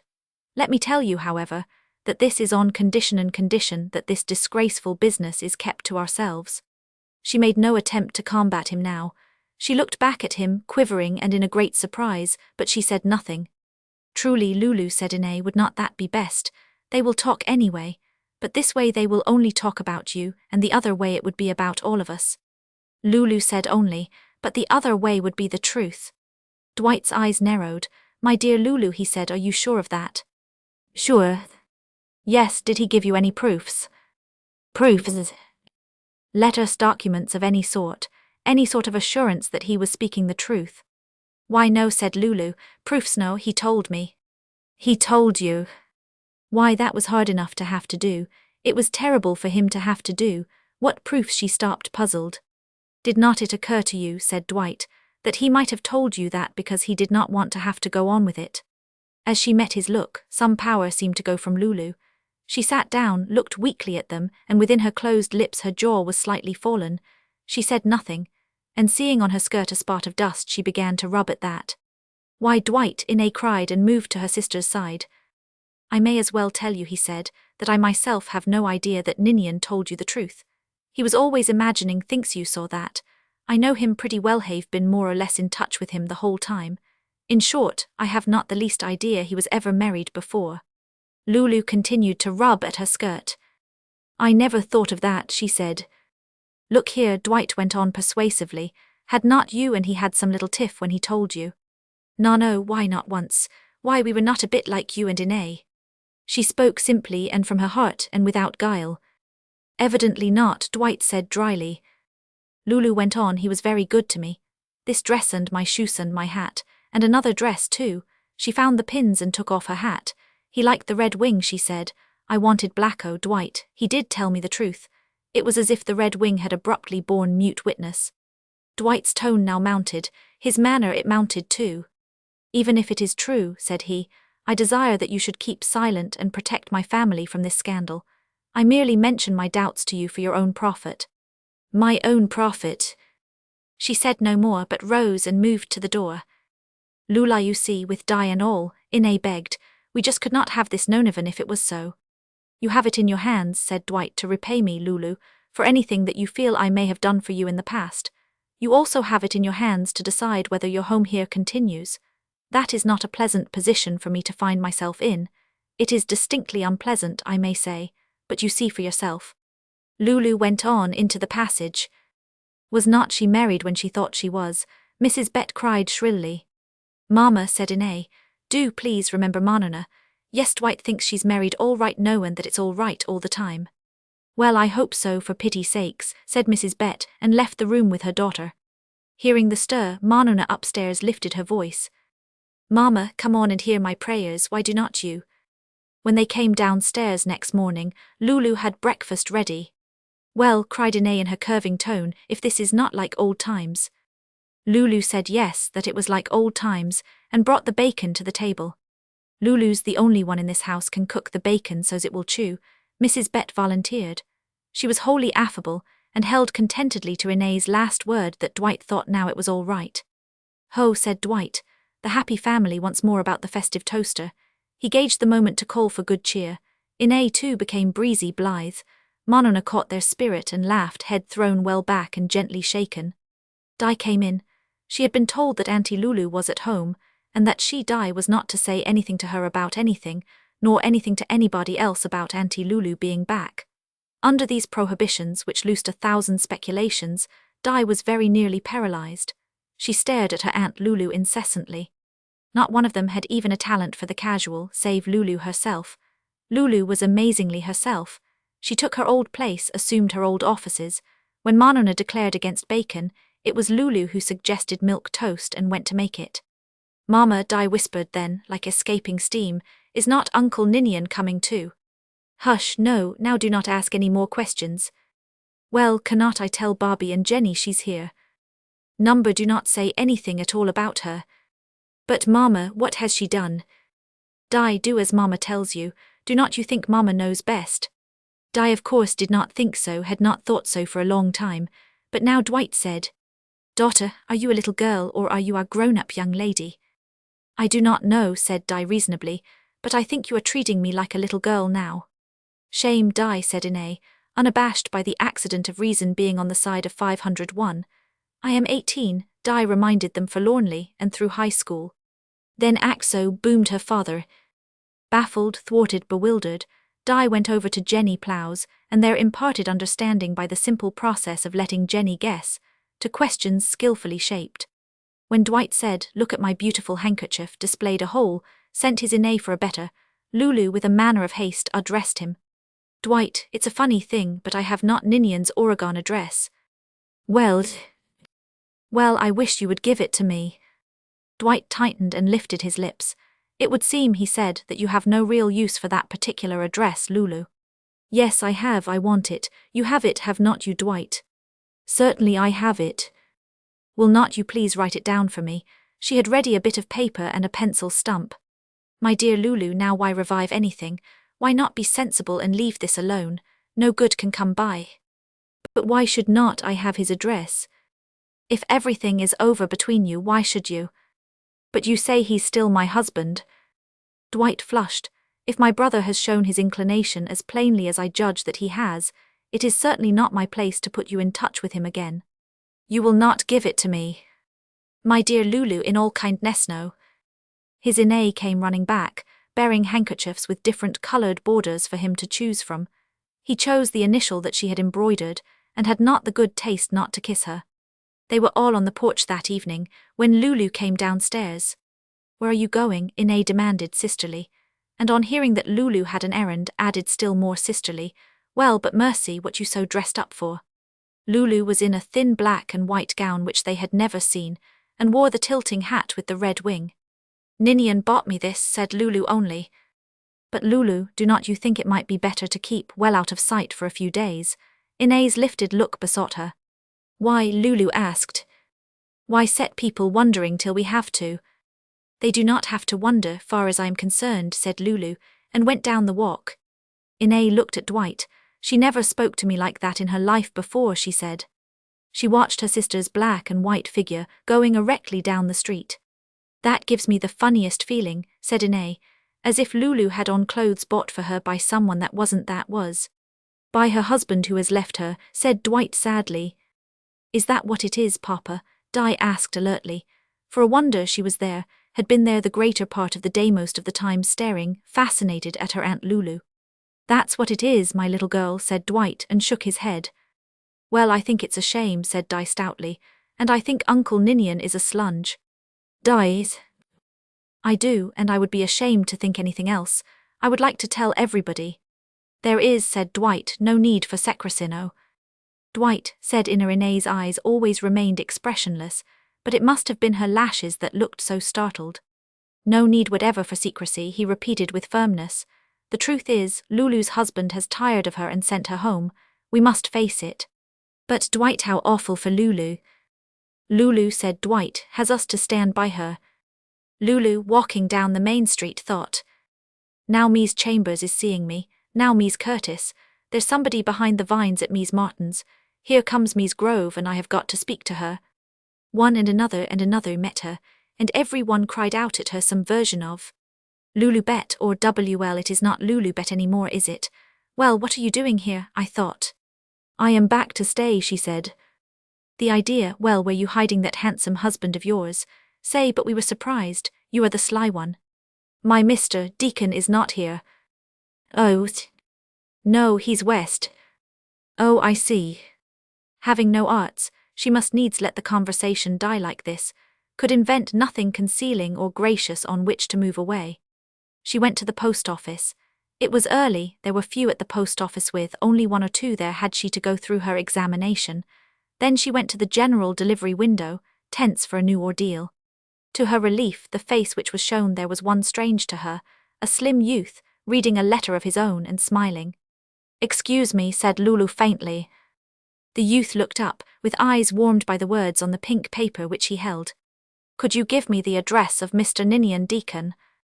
Let's see, you mean Dwight Deacon, I guess. No, it's his brother.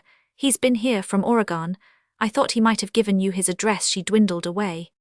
Wait a minute, said the youth. Nope, no address here. Say, why do not you send it to his brother? He would know. Dwight Deacon, the dentist. I will do that, Lulu said absurdly, and turned away. She went back up the street, walking fast now to get away from them all. Once or twice she pretended not to see a familiar face, but when she passed the mirror in an insurance office window, she saw her reflection, and at its appearance she felt surprise and pleasure. Well, she thought, almost in Ine's own manner. Abruptly her confidence rose. Something of this confidence was still upon her when she returned. They were in the dining room now, all save Di, who was on the porch with Barbie, and Monona, who was in bed and might be heard extravagantly singing. Lulu sat down with her hat on. When Dwight inquired playfully, do not we look like company, she did not reply. He looked at her speculatively. Where had she gone? With whom had she talked? What had she told? Inez looked at her rather fearfully, but Mrs. Bett rocked contentedly and ate cardamom seeds. Whom did you see? Inez asked. Lulu named them. See them to talk to, from Dwight. Oh yes, they had all stopped. What did they say? Inez burst out. They had inquired for Ninian, Lulu said, and said no more. Dwight mulled this. Lulu might have told every one of these women that cock and bull story with which she had come home. It might be all over town. Of course, in that case he could turn Lulu out, should do so in fact. Still the story would be all over town. Dwight, said Lulu, I want Ninian's address. Going to write to him? Inez cried incredulously. I want to ask him for the proofs that Dwight wanted. My dear Lulu, Dwight said impatiently, you are not the one to write. Have you no delicacy? Lulu smiled a strange smile, originating and dying in one corner of her mouth. Yes, she said, so much delicacy that I want to be sure whether I am married or not. Dwight cleared his throat with a movement, which seemed to use his shoulders for the purpose. I myself will take this up with my brother, he said. I will write to him about it. Lulu sprang to her feet. Write to him now, she cried. Really, said Dwight, lifting his brows. No, Lulu said. She moved about, collecting writing materials from their casual lodgements on shelf and table. She set all before him and stood by him. Write to him now, she said again. My dear Lulu, do not be absurd. She said, Inez, help me. If it was Dwight and they did not know whether he had another wife or not, and you wanted to ask him, oh, do not you see? Help me. Inez was not yet the woman to cry for justice for its own sake, nor even to stand by another woman. She was primitive, and her instinct was to look to her own male merely. Well, she said, of course, but why not let Dwight do it in his own way? Would not that be better? She put it to her sister fairly. Now, no matter what Dwight's way was, would not that be better? Mother, said Lulu. She looked irresolutely toward her mother, but Mrs. Bett was eating cardamom seeds with exceeding gusto, and Lulu looked away. Caught by the gesture, Mrs. Bett voiced her grievance. Lulu, she said, sit down. Take off your hat, why do not you? Lulu turned upon Dwight a quiet face which he had never seen before. You write that letter to Ninian, she said, and you make him tell you so you will understand. I know he spoke the truth, but I want you to know. Said Dwight, and then I suppose you are going to tell it all over town as soon as you have the proofs. I am going to tell it all over town, said Lulu, just as it is unless you write to him now. Lulu, cried Inez, oh, you would not. I would, said Lulu, I will. Dwight was sobered. This unimagined Lulu looked capable of it, but then he sneered. And get turned out of this house as you would be. Dwight, cried his Inez, oh, you would not. I would, said Dwight, I will, Lulu knows it. I shall tell what I know and then leave your house anyway, said Lulu, unless you get Ninian's word, and I want you should write him now. Leave your mother and Inez, he asked.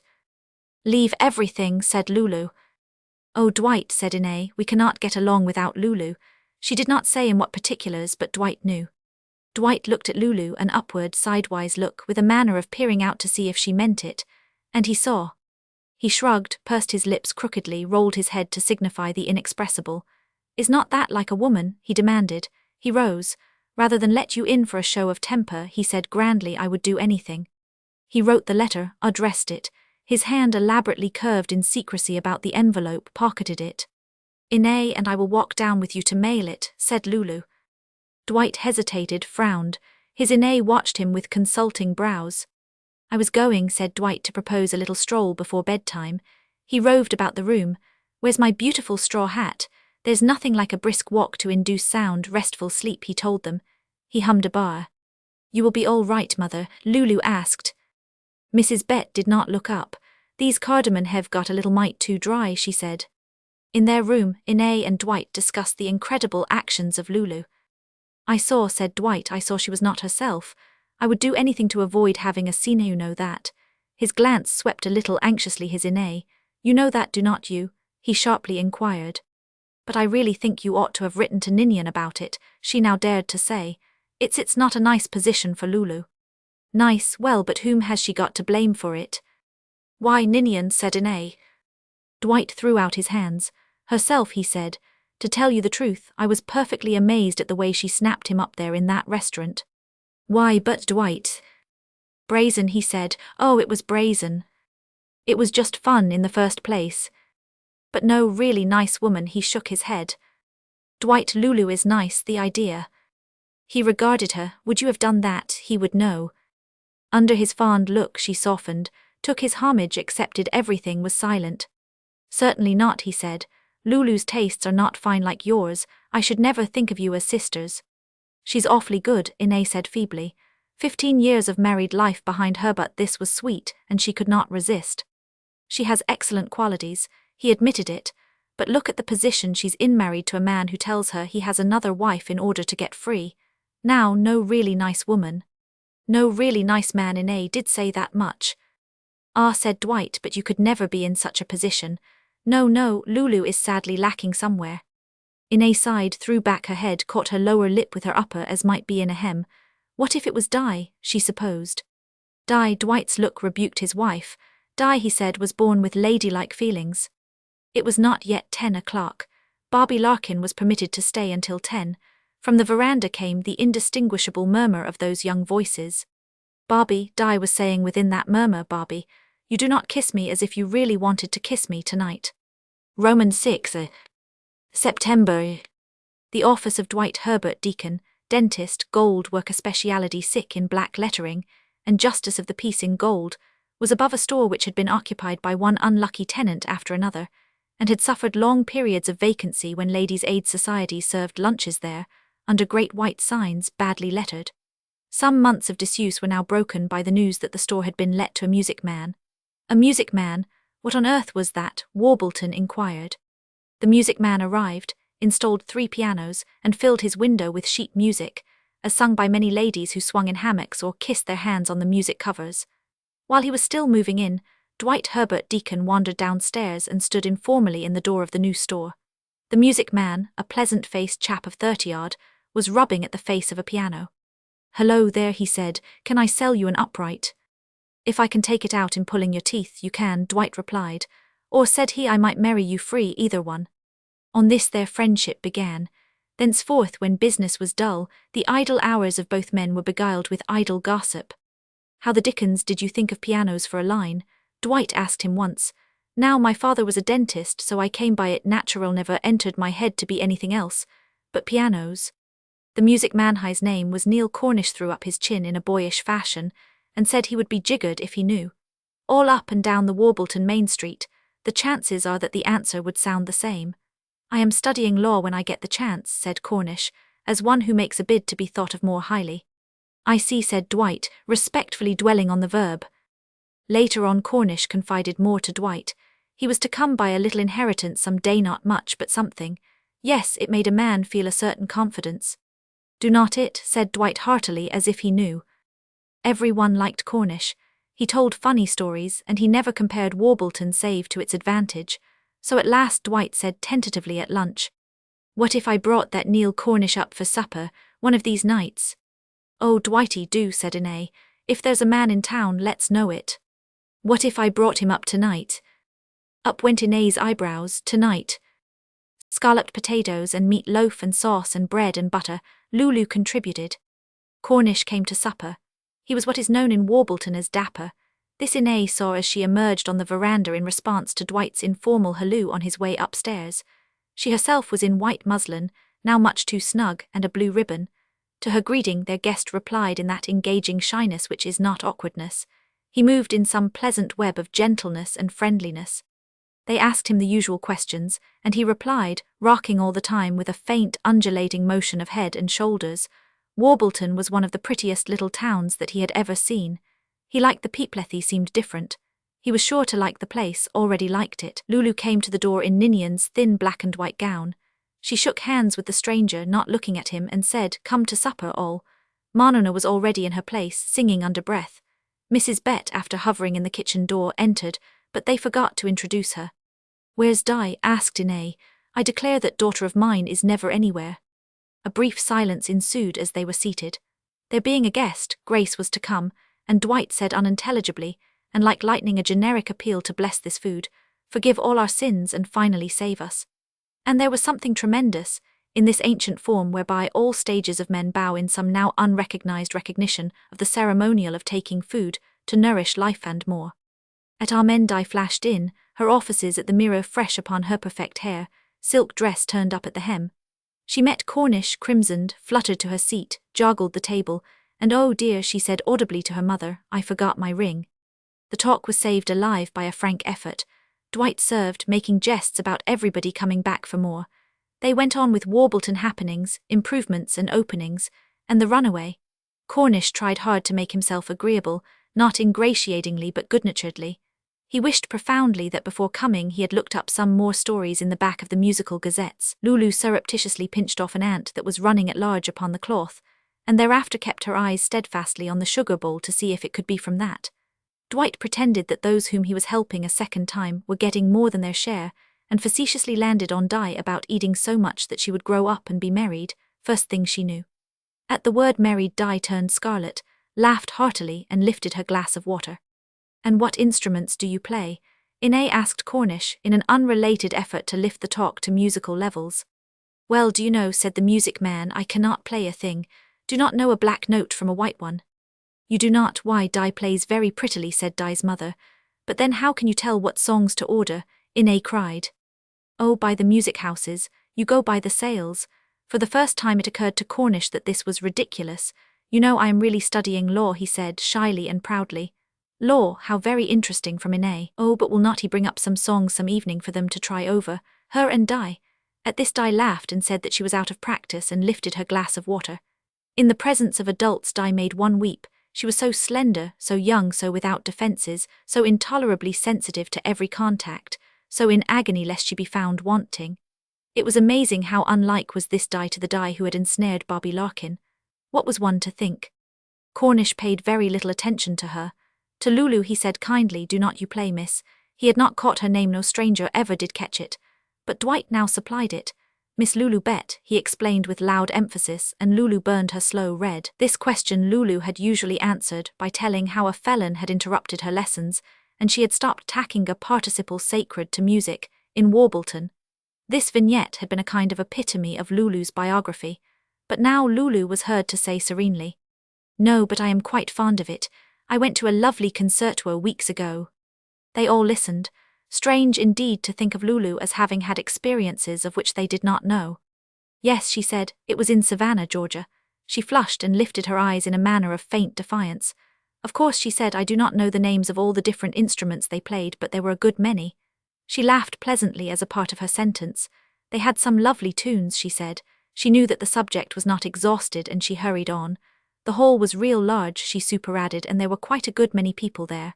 And it was too warm." "I see," said Cornish, and said what he had been waiting to say, that he too had been in Savannah, Georgia. Lulu lit with pleasure. "Well," she said, and her mind worked and she caught at the moment before it had escaped. "Is not it a pretty city?" she asked, and Cornish assented with the intense heartiness of the provincial. He, too, it seemed, had a conversational appearance to maintain by its own effort. He said that he had enjoyed being in that town and that he was there for 2 hours. "I was there for a week. Lulu's superiority was really pretty." "Have good weather?" Cornish selected next. "Oh yes, and they saw all the different buildings, but at her she flushed and was silenced. She was colouring and breathing quickly. This was the first bit of conversation of this sort of Lulu's life. After supper Inez inevitably proposed croquet. Dwight pretended to try to escape, and with his irrepressible mien talked about Inez, elaborate in his insistence on the third person "she loves it. We have to humour her, you know how it is." Or no, you do not know. But you will, and more of the same sort, everybody laughing heartily save Lulu, who looked uncomfortable and wished that Dwight would not, and Mrs. Bett, who paid no attention to anybody that night, not because she had not been introduced, an omission which she had not even noticed, but merely as another form of tantrum. A self-indulgence. They emerged for croquet, and there on the porch sat Jenny Plow and Barbie, waiting for Di to keep an old engagement, which Di pretended to have forgotten, and to be frightfully annoyed to have to keep. She met the objections of her parents with all the batteries of her coquetry, set for both Barbie and Cornish, and, bold in the presence of company, at last went laughing away.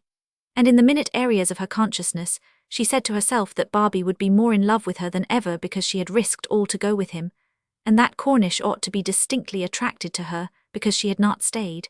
She was as primitive as Parlin. Inez was vexed. She said so, pouting in a fashion which she should have outgrown with white muslin and blue ribbons, and she had outgrown none of these things. That just spoils croquet, she said. I am vexed. Now we cannot have a real game. From the side door, where she must have been lingering among the waterproofs, Lulu stepped forth. I will play a game, she said. When Cornish actually proposed to bring some music to the deacons, Inez turned toward Dwight Herbert all the facets of her responsibility. And Inez's sense of responsibility toward Di was enormous, oppressive, primitive, amounting, in fact, toward this daughter of Dwight Herbert's late wife, to an ability to compress the offices of stepmotherhood into the functions of the lecture platform. Inez was a fountain of admonition. Her idea of a daughter, step or not, was that of a manufactured product strictly, which you constantly pinched and molded. She thought that a moral preceptor had the right to secrete precepts. Di got them all.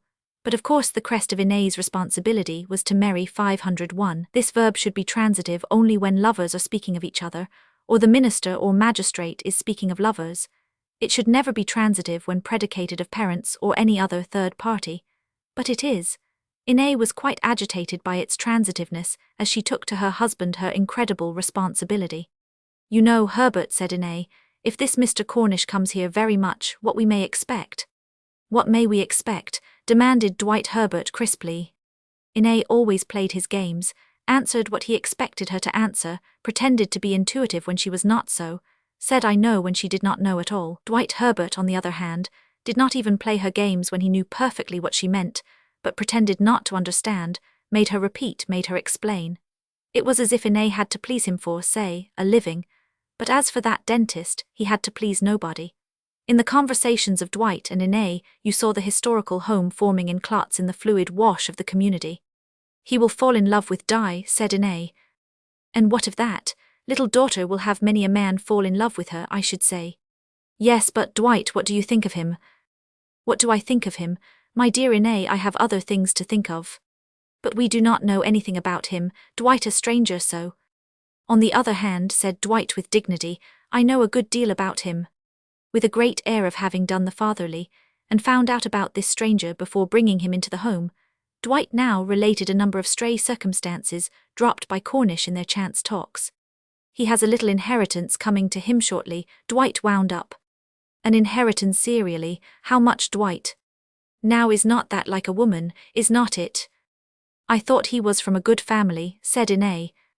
My mercenary little pussy. Well, she said with a sigh, I should not be surprised if Di did really accept him. A young girl is awfully flattered when a good-looking older man pays her attention. Have not you noticed that?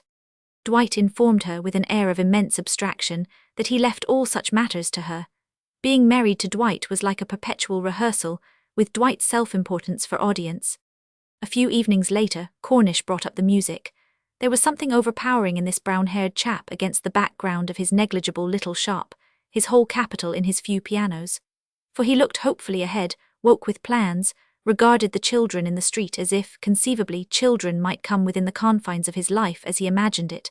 A preposterous little man, and a preposterous store, empty, echoing, bare of wall, the 3 pianos near the front, the remainder of the floor stretching away like the corridors of the lost. He was going to get a dark curtain, he explained, and furnish the back part of the store as his own room. What dignity in phrasing, but how mean that little room would look: cot bed, washbowl and pitcher, and little mirror, almost certainly a mirror with a wavy surface, almost certainly that. And then, you know, he always added, I am reading law. The Plows had been asked in that evening. Bobby was there. They were, Dwight Herbert said, going to have a sing. Di was to play. And Di was now embarked on the most difficult feat of her emotional life, the feat of remaining to Bobby Larkin the lure, the beloved lure, the while to Cornish she instinctively played the role of womanly little girl. Up by the festive lamp, everybody, Dwight Herbert cried. As they gathered about the upright piano, that startled Dwightish instrument, standing in its attitude of unrest, Lulu came in with another lamp. Do you need this? She asked. They did not need it. There was, in fact, no place to set it, and this Lulu must have known. But Dwight found a place. He swept Ninian's photograph from the marble shelf of the mirror, and when Lulu had placed the lamp there, Dwight thrust the photograph into her hands. You take care of that, he said, with a droop of lid discernible only to those what presumably loved him. His old attitude toward Lulu had shown a terrible sharpening in these 10 days since her return. She stood uncertainly, in the thin black and white gown which Ninian had bought for her, and held Ninian's photograph and looked helplessly about. She was moving toward the door when Cornish called. "See here, are not you going to sing?" "What?" Dwight used the falsetto. "Lulu, sing, Lulu." She stood awkwardly. She had a piteous recrudescence of her old agony at being spoken to in the presence of others. But Di had opened the album of old favourites, which Cornish had elected to bring, and now she struck the opening chords of Barney Alois. Lulu stood still, looking rather piteously at Cornish. Dwight offered his arm, absurdly crooked. The Plows and Inez and Di began to sing. Lulu moved forward and stood a little away from them and sang too. She was still holding Ninian's picture. Dwight did not sing. He lifted his shoulders and his eyebrows and watched Lulu. When they had finished Lulu the Mockingbird, Dwight cried. He said Baird. "Fine," cried Cornish. "Why, Miss Lulu, you have a good voice." "Miss Lulu Bett the Mockingbird," Dwight insisted. Lulu was excited and in some accession of faint power. She turned to him now quietly and with a look of appraisal. "Lulu the Dove," she then surprisingly said, "to put up with you." It was her first bit of conscious repartee to her brother-in-law. Cornish was bending over 501. "What next do you say?" he asked. She lifted her eyes, met his own, held them. "There's such a lovely, lovely sacred song here," she suggested and looked down. "You like sacred music?" She turned to him, her pure profile, her eyelids fluttering up, and said, "I love it." "That's it, so do one. Nothing like a nice sacred piece," Cornish declared. Bobby Larkin at the end of the piano looked directly into Di's face. "Give me ragtime," he said now with the effect of bursting out of somewhere. "Do not you like ragtime?" He put it to her directly. Di's eyes danced into his, they sparkled for him. Her smile was a smile for him alone. All their store of common memories was in their look. "Let's try My Rock, My Refuge," Cornish suggested. "That's got up real attractive." Di's profile again, and her pleased voice saying that this was the very one she had been hoping to hear him sing. They gathered for My Rock, My Refuge. "Oh," cried Inez at the conclusion of this number, "I am having such a perfectly beautiful time. Is not everybody's hostess put it?" "Lulu is," said Dwight, and added softly to Lulu, "She do not have to hear herself sing." It was incredible. He was like a bad boy with a frog. About that photograph of Ninian he found a dozen ways to torture her, called attention to it, showed it to Cornish, set it on the piano facing them all. Everybody must have understood excepting the Plows. These two gentle souls sang placidly through the album of old favourites, and at the melodies smiled happily upon each other with an air from another world. Always it was as if the Plows walked some fair, interpenetrating plain, from which they looked out as do other things not quite of earth, say, flowers and fire and music. Strolling home that night, the Plows were overtaken by someone who ran badly, and as if she were unaccustomed to running. Me's Plow," this one called, and Lulu stood beside them. "Say," she said, "do you know of any job that I could get me? I mean that I would know how to do, a job for money, I mean a job." She burst into passionate crying. They drew her home with them. Lying awake sometime after midnight, Lulu heard the telephone ring. She heard Dwight's concerned "Is that so?" and his cheerful "Be right there." Grandma Gates was sick, she heard him tell Inez. In a few moments he ran down the stairs. Next day they told how Dwight had sat for hours that night, holding Grandma Gates so that her back would rest easily and she could fight for her faint breath. The kind fellow had only about 2 hours of sleep the whole night long. Next day there came a message from that woman who had brought up Dwight, made him what he was. He often complacently accused her. It was a note on a postal card. She had often written a few lines on a postal card to say that she had sent the maple sugar, or could Inez get her some samples. Now she wrote a few lines on a postal card to say that she was going to die with cancer. Could Dwight and Inez come to her while she was still able to visit, if he was not too busy? Nobody saw the pity and the terror of that postal card. They stuck it up by the kitchen clock to read over from time to time, and before they left, Dwight lifted the griddle of the cooking stove and burned the postal card. And before they left, Lulu said, "Dwight, you cannot tell how long you will be gone." "Of course not, how should I tell?" "No, and that letter might come while you are away." "Conceivably, letters do come while a man's away." "Dwight, I thought if you would not mind if I opened it." "Opened it?" "Yes, you see it will be about me mostly." "I should have said that it will be about my brother mostly." "But you know what I mean, you would not mind if I did open it." "But you say you know what will be in it." "So I did know till you I've got to see that letter, Dwight." "And so you shall, but not till I show it to you. My dear Lulu, you know how I hate having my mail interfered with." She might have said, "Small souls always make a point of that." She said nothing. She watched them set off and kept her mind on Inae's 1,000 injunctions. Do not let Di see much of Bobby Larkin. And Lulu, if it occurs to her to have Mr. Cornish come up to sing, of course you ask him. You might ask him to supper. And do not let Mother overdo. And Lulu, now do watch Monona's handkerchief. The child will never take a clean one if I am not here to tell her. She breathed injunctions to the very step of the bus. In the bus, Dwight leaned forward. See that you play post office squarely, Lulu, he called, and threw back his head and lifted his eyebrows. In the train, he turned tragic eyes to his wife. Inae, he said, it's Ma, and she's going to die, it cannot be. Inae said, but you are going to help her, Dwight, just being there with her. It was true that the mere presence of the man would bring a kind of fresh life to that worn frame. Tact and wisdom and love would speak through him and minister. Toward the end of their week's absence, the letter from Ninian came. Lulu took it from the post office when she went for the mail that evening, dressed in her dark red gown. There was no other letter, and she carried that one letter in her hand all through the streets. She passed those who were surmising what her story might be, who were telling one another what they had heard. But she knew hardly more than they. She passed Cornish in the doorway of his little music shop and spoke with him, and there was the letter.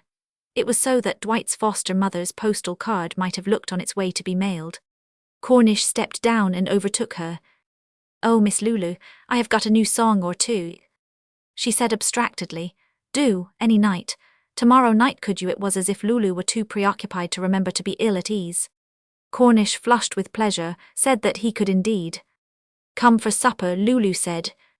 Oh, could he? Would not that be well, say? Such was his acceptance. He came for supper, and Di was not at home. She had gone off in the country with Jenny and Barbie, and they merely did not return. Mrs. Bett and Lulu and Cornish and Monona supped alone. All were at ease now that they were alone. Especially Mrs. Bett was at ease. It became one of her young nights, her alive and lucid nights. She was there. She sat in Dwight's chair and Lulu sat in Inae's chair. Lulu had picked flowers for the table, a task coveted by her but usually performed by Inae. Lulu had now picked Sweet William and had filled a vase of silver gilt taken from the parlor. Also, Lulu had made ice cream. "I do not see what Di can be thinking of," Lulu said. "It seems like asking you under false." She was afraid of pretenses and ended without it. Cornish savored his steaming beef pie with sage. "Oh, well," he said contentedly. "Kind of a relief, I think, to have her gone," said Mrs. Bett, from the fullness of something or other. "Mother," Lulu said, twisting her smile. "Why, my land, I love her," Mrs. Bett explained, "but she wiggles and chitters." Cornish never made the slightest effort at any time to keep a straight face. The honest fellow now laughed loudly. Well, Lulu thought, he cannot be so very much in love. And again she thought, he does not know anything about the letter. He thinks Ninian got tired of me. Deep in her heart there abode her certainty that this was not so. By some etiquette of consent, Mrs. Bett cleared the table and Lulu and Cornish went into the parlor. There lay the letter on the drop-leaf side eatable among the shells. Lulu had carried it there, where she need not see it at her work. The letter looked no more than the advertisement of dental office furniture beneath it. Monona stood indifferently fingering both. "Monona," Lulu said sharply, "leave them be." Cornish was displaying his music. Got up quite attractive, he said it was his formula of praise for his music. "But we cannot try it over," Lulu said, "if Di does not come." "Well, say," said Cornish shyly, "you know I left that album of old favorites here. Some of them we know by heart." Lulu looked. "I will tell you something," she said. "There's some of these I can play with one hand be ear. Maybe." "Why sure," said Cornish. Lulu sat at the piano. She had on the wool chally, long sacred to the nights when she must combine her servant's estate with the quality of being Inae's sister. She wore her coral beads and her cameo cross. In her absence she had caught the trick of dressing her hair so that it looked even more abundant, but she had not dared to try it so until tonight, when Dwight was gone. Her long wrist was curved high, her thin hand pressed and fingered awkwardly, and at her mistakes her head dipped and strove to make all right. Her foot continuously touched the loud pedal. The blurred sound seemed to accomplish more. So she played How Can I Leave Thee, and they managed to sing it. So she played Long, Long Ago and Little Nell of Narragansett Bay. Beyond open doors Mrs. Bett listened, sang It May Be with them, for when the singers ceased her voice might be heard still humming a loud closing bar. "Well," Cornish cried to Lulu, and then in the formal village phrase, "You are quite a musician." "Oh no," Lulu disclaimed it. She looked up flushed, smiling. "I have never done this in front of anybody," she owned.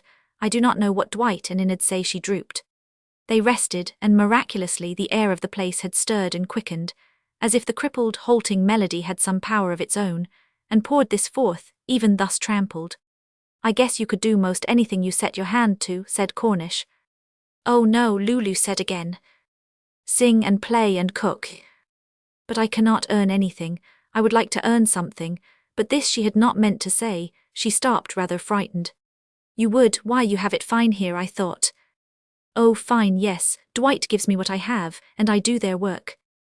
I see, said Cornish. I never thought of that, he added. She caught his speculative look, had heard a tale or two concerning her return, as who in Warbleton had not heard. You are wondering why I did not stay with him, Lulu said recklessly. This was no less than wrung from her, but its utterance occasioned in her an unspeakable relief. Oh no, Cornish disclaimed and coloured and rocked. Yes, you are, she swept on. The whole town's wondering. Well, I would like em to know, but Dwight will not let me tell. Cornish frowned, trying to understand. Will not let you, he repeated. I should say that was your own affair. No, not when Dwight gives me all I have. Oh, that, said Cornish, that's not right. No, but there it is. It puts me, you see what it does to me. They all think my husband left me. It was curious to hear her bring out that word tentatively, deprecatingly, like someone daring a foreign phrase without warrant. Cornish said feebly, oh well. Before she willed it, she was telling him. He did not leave me, she cried with passion. He had another wife. Incredibly, it was as if she were defending both him and herself. Lord sakes, said Cornish. She poured it out in her passion to tell someone, to share her news of her state where there would be neither hardness nor censure.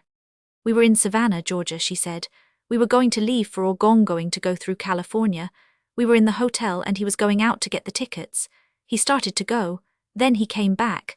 I was sitting the same as there. He opened the door again the same as here. I saw he looked different and he said, quick, there's something you would ought to know before we go. And of course I said, what? And he said it right out, how he was married 18 years ago and in 2 years she ran away and she must be dead, but he was not sure. He had not the proofs, so of course I came home, but it was not him left me. No, of course he did not, Cornish said earnestly. But Lord sakes, he said again. He rose to walk about, found it impracticable and sat down. That's what Dwight do not want me to tell, thinks it is not true. He thinks did not have any other wife. He thinks he wanted Lulu looked up at him.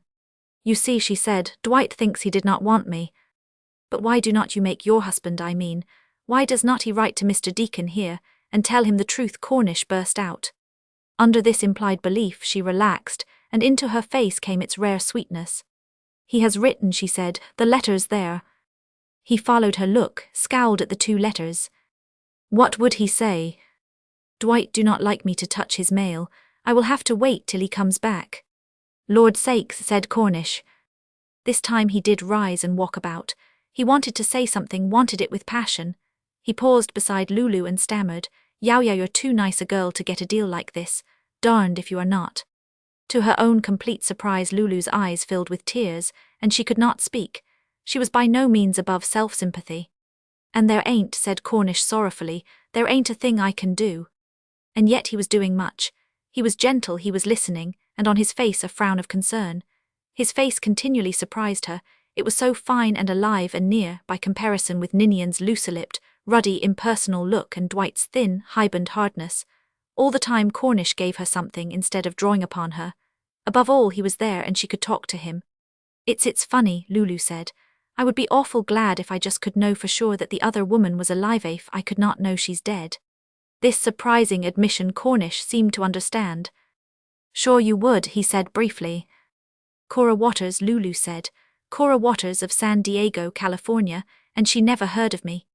No, Cornish admitted. They stared at each other as across some abyss. In the doorway Mrs. Bett appeared. I scraped up everything, she remarked, and left the dishes set. That's right, Mama, Lulu said. Come and sit down.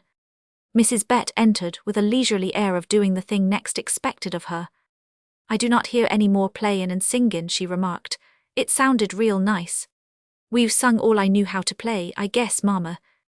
I used to play on the melodeon, Mrs. Bett volunteered and spread and examined her right hand. Well, said Cornish. She now told them about her log house in a New England clearing when she was a bride. All her store of drama and life came from her. She rehearsed it with far eyes. She laughed at old delights, drooped at old fears. She told about her little daughter who had died at 16, a tragedy such as once would have been renewed in a vital ballad. At the end, she yawned frankly as if, in some terrible sophistication, she had been telling the story of someone else. "Give us one more piece," she said. "Can we?" Cornish asked. "I can play, I think, when I read that sweet story of old," Lulu said. "That's the ticket," cried Cornish. They sang it to Lulu's right hand. "That's the one you picked out when you was a little girl," Lulu cried Mrs. Bett. Lulu had played it now as she must have played it then. 9:30 and Di had not returned, but nobody thought of 501. Cornish rose to go. "What's them?" Mrs. Bett demanded. "Dwight's letters, Mama, you must not touch them." Lulu's voice was sharp. "Say," Cornish at the door dropped his voice, "if there was anything I could do at any time, you would let me know, would not you?" That past tense, those subjunctives, unconsciously called upon her to feel no intrusion. "Oh, thank you," she said. "You do not know how good it is to feel." "Of course it is," said Cornish heartily. They stood for a moment on the porch. The night was one of low clamor from the grass, tiny voices insisting. "Of course," said Lulu, "of course you won't, you would not." Say anything, he divined, not for dollars, not, he repeated, for dollars. "But I knew you would not," she told him. He took her hand. "Good night," he said. "I have had an awful nice time singing and listening to you talk. Well, of course I mean," he cried, "the supper was just fine. And so was the music." "Oh no," she said. Mrs. Bett came into the hall. "Lulu," she said, "I guess you did not notice there's ones from Ninian." "Mother." I opened it. Of course I 999. It's from Ninian." Mrs. Bett held out the opened envelope, the unfolded letter, and a yellowed newspaper clipping. "See," said the old woman, says Corey Waters. "Music hall singer married last night to Ninian Deacon, say Lulu. That must be her." Lulu threw out her hands. "There," she cried triumphantly. "He was married to her just like he said." The Plows were at breakfast next morning when Lulu came in casually at the side door. Yes, she said she had had breakfast. She merely wanted to see them about something. Then she said nothing but sat looking with a troubled frown at Jenny. Jenny's hair was about her neck, like the hair of a little girl. A south window poured light upon her. The fruit and honey upon the table seemed her only possible food. "You look troubled, Lulu," Mrs. Plow said. "Is it about getting work?" "No," said Lulu, "no. I have been places to ask, quite a lot of places. I guess the bakery is going to let me make cake." "I knew it would come to you," Mrs. Plow said, and Lulu thought that this was a strange way to speak when she herself had gone after the cakes. But she kept on looking about the room. It was so bright and quiet. As she came in, Mr. Plow had been reading from a book. Dwight never read from a book at table. "I wish," said Lulu as she looked at them, but she did not know what she wished. Certainly it was for no moral excellence, for she perceived none. "What is it, Lulu?" Mr. Plow asked, and he was bright and quiet too, Lulu thought. "Well," said Lulu, "it's not much, but I wanted Jenny to tell me about last night." "Last night?" "Yes," would you hesitation was her only way of apology. "Where did you go?" She turned to Jenny. Jenny looked up in her clear and ardent fashion. "We went across the river and carried supper, and then we came home." "What time did you get home?" "Oh, it was still light. Long before 8 it was." Lulu hesitated and flushed, asked how long Di and Barbie had stayed there at Jenny's, whereupon she heard that Di had to be home early on account of Mr. Cornish, so that she and Barbie had not stayed at all. To which Lulu said an of course, but first she stared at Jenny and so impaired the strength of her assent. Almost at once she rose to go. "Nothing else," said Mrs. Plow, catching that look of hers. Lulu wanted to say, "My husband was married before, just as he said he was," but she said nothing more and went home. There she put it to Di, and with her terrible bluntness reviewed to Di the testimony. "You were not with Jenny after 8 o'clock. Where were you?" Lulu spoke formally, and her rehearsals were evident. Di said, "When Mama comes home I will tell her." With this Lulu had no idea how to deal, and merely looked at her helplessly. Mrs. Bett, who was lacing her shoes, now said casually, "No need to wait till then. Her and Barbie were out in the side yard sitting in the hammock till all hours." Di had no answer save her furious flush, and Mrs. Bett went on. "Did not I tell you? I knew it before the company left, but I did not say a word. Thinks I she's wiggles and chitters, so I left her stay where she was." "But Mother," Lulu cried, You did not even tell me after he would gone." "I forgot it," Mrs. Bett said, finding Ninian's letter and all she talked of Ninian's letter. Di was bright and alert and firm of flesh and erect before Lulu's softness and laxness. "I do not know what your mother'll say," said Lulu, "and I do not know what people'll think." "They will not think Bobby and I are tired of each other, anyway," said Di, and left the room. Through the day Lulu tried to think what she must do. About Di she was anxious and felt without power. She thought of the indignation of Dwight and Inez that Di had not been more scrupulously guarded. She thought of Di's girlish folly, her irritating independency there. Lulu thought, "Just the other day I was teaching her to sew." Her mind dwelt too on Dwight's furious anger at the opening of Ninian's letter. But when all this had spent itself, what was she herself to do?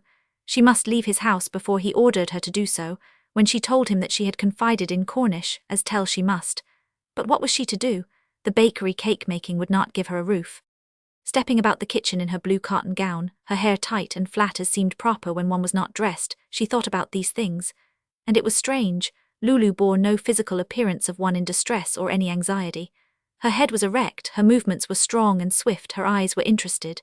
She was no drooping Lulu with dragging step. She was more intent, she was somehow more operative than she had ever been. Mrs. Bett was working contentedly beside her, and now and then humming an air of that music of the night before. The sun surged through the kitchen door and east window, a returned oriole swung and fluted on the elm above the gable. Wagons clattered by over the rattling wooden block pavement. "Ain't it nice with nobody home?" Mrs. Bett remarked at intervals, like the burden of a comic song. "Hush, mother," Lulu said, troubled, her ethical refinements conflicting with her honesty. "Speak the truth and shame the devil," Mrs. Bett contended. When dinner was ready at noon, Di did not appear. A little earlier Lulu had heard her moving about her room, and she served her in expectation that she would join them. Di must be having the tantrum this time, she thought, and for a time said nothing. But at length she did say, "Why does not Di come? I would better put her plate in the oven." Rising to do so, she was arrested by her mother. Mrs. Bett was eating a baked potato, holding her fork close to the tines, and presenting a profile of passionate absorption. "Why, Di went off," she said. "Went off?" "Down the walk, down the sidewalk." "She must have gone to Jenny's," said Lulu. "I wish you would not do that without telling me." Monona laughed out and shook her straight hair. "She will catch it," she cried in sisterly enjoyment. It was when Lulu had come back from the kitchen and was seated at the table that Mrs. Bett observed, "I did not think Inay'd want her to take her nice new satchel." "Her satchel?" "Yes, Inay would not take it north herself, but Di had it." "Mother," said Lulu, "when Di went away just now, was she carrying a satchel?" "Did not I just tell you?" Mrs. Bett demanded, aggrieved. "I said I did not think Inay." "Mother, which way did she go?"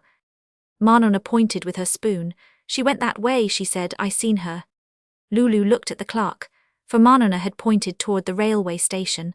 The 12:30 train, which everyone took to the city for shopping, would be just about leaving. "Monona," said Lulu, "do not you go out of the yard while I am gone. Mother, you keep her." Lulu ran from the house and up the street.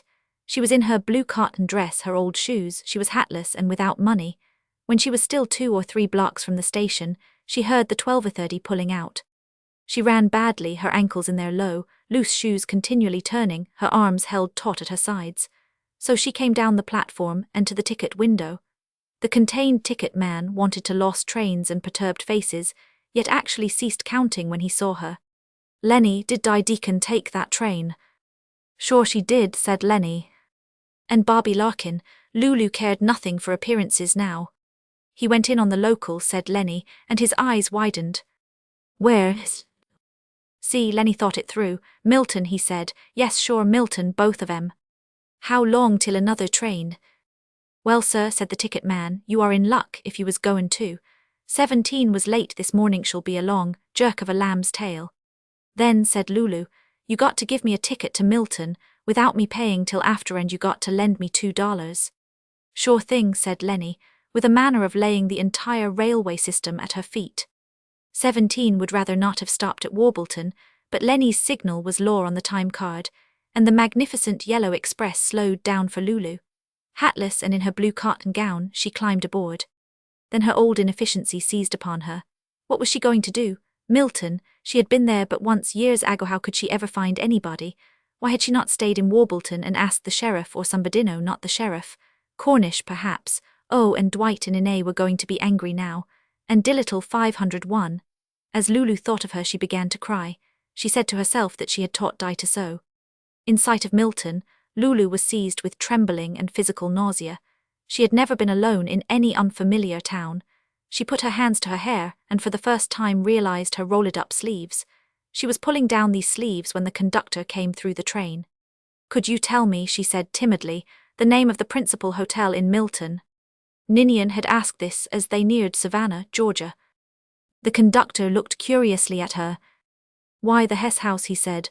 "Was not you expecting anybody to meet you?" he asked kindly. "No," said Lulu, "but I am going to find my folks." Her voice trailed away. Beats all, thought the conductor, using his utility formula for the universe. In Milton, Lulu's inquiry for the Hess House produced no consternation. Nobody paid any attention to her. She was almost certainly taken to be a new servant there. "You stop feeling so," she said to herself angrily at the lobby entrance. "Ain't you been to that big hotel in Savannah, Georgia?" The Hess House, Milton, had a tradition of its own to maintain, it seemed, and they sent her to the rear basement door. She obeyed meekly, but she lost a good deal of time before she found herself at the end of the office desk. It was still longer before anyone attended her. "Please, sir," she burst out, "see if Di Deacon has put her name on your book." Her appeal was tremendous, compelling. The young clerk listened to her, showed her where to look in the register. When only strange names and strange writing presented themselves there, he said, "Tried the parlour," and directed her kindly and with his thumb, and in the other hand a pen divorced from his ear for the express purpose. In crossing the lobby in the hotel at Savannah, Georgia, Lulu's most pressing problem had been to know where to look. But now the idlers in the Hess House lobby did not exist. In time she found the door of the intensely rose-colored reception room.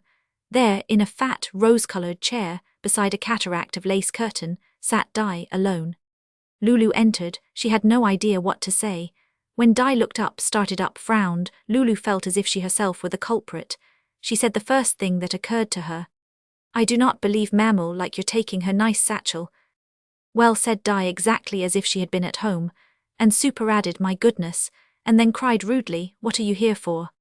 "For you," said Lulu. "Yow, you'd ought not to be here." 501. "What's that to you?" Di cried. "Why, Di, you are just a little girl." Lulu saw that this was all wrong and stopped miserably. How was she to go on? "Di," she said, "if you and Barbie want to get married, why not let us get you up a nice wedding at home?" And she saw that this sounded as if she were talking about a tea party. "Who said we wanted to be married?" "Well, he's here." "Who said he's here?" "Is not he?" Di sprang up. "Aunt Lulu," she said, "you are a funny person to be telling me what to do." Lulu said, flushing, "I love you just the same as if I was married happy in a home." "Well, you are not," cried Di cruelly, "and I am going to do just as I think best." Lulu thought this over, her look grave and sad. She tried to find something to say. What do people say to people, she wondered, when it's like this? "Getting married is for your whole life," was all that came to her. "Yours was not," Di flashed at her. Lulu's color deepened, but there seemed to be no resentment in her. She must deal with this right, that was what her manner seemed to say. And how should she deal? "Di," she cried, "come back with me and wait till Mama and Papa get home." "That's likely. They say I am not to be married till I am 21. "Well, but how young that is." "It is to you." "Di, this is wrong, it is wrong." "There's nothing wrong about getting married if you stay married." "Well, then it cannot be wrong to let them know." "It is not, but they would treat me wrong. They would make me stay at home, and I will not stay at home, I will not stay there. They act as if I was 10 years old." Abruptly in Lulu's face there came a light of understanding. "Why, Di," she said, "do you feel that way too?" Di missed this. She went on. "I am grown up. I feel just as grown up as they do, and I am not allowed to do a thing I feel. I want to be away, I will be away." "I know about that part," Lulu said. She now looked at Di with attention. Was it possible that Di was suffering in the air of that home as she herself suffered? She had not thought of that. Their Di had seemed so young, so dependent, so squirm. Here by herself, waiting for Barbie in the Hess house at Milton, she was curiously adult. Would she be adult if she were let alone? "You do not know what it's like," Di cried, "to be hushed up and laughed at, and paid no attention to, everything you say." Do not I, said Lulu, do not I. She was breathing quickly and looking at 501, if this was why Di was leaving home. But Di, she cried, do you love Bobby Larkin? By this Di was embarrassed. I have got to marry somebody, she said, and it might as well be him. But is it him? Yes, it is, said 501.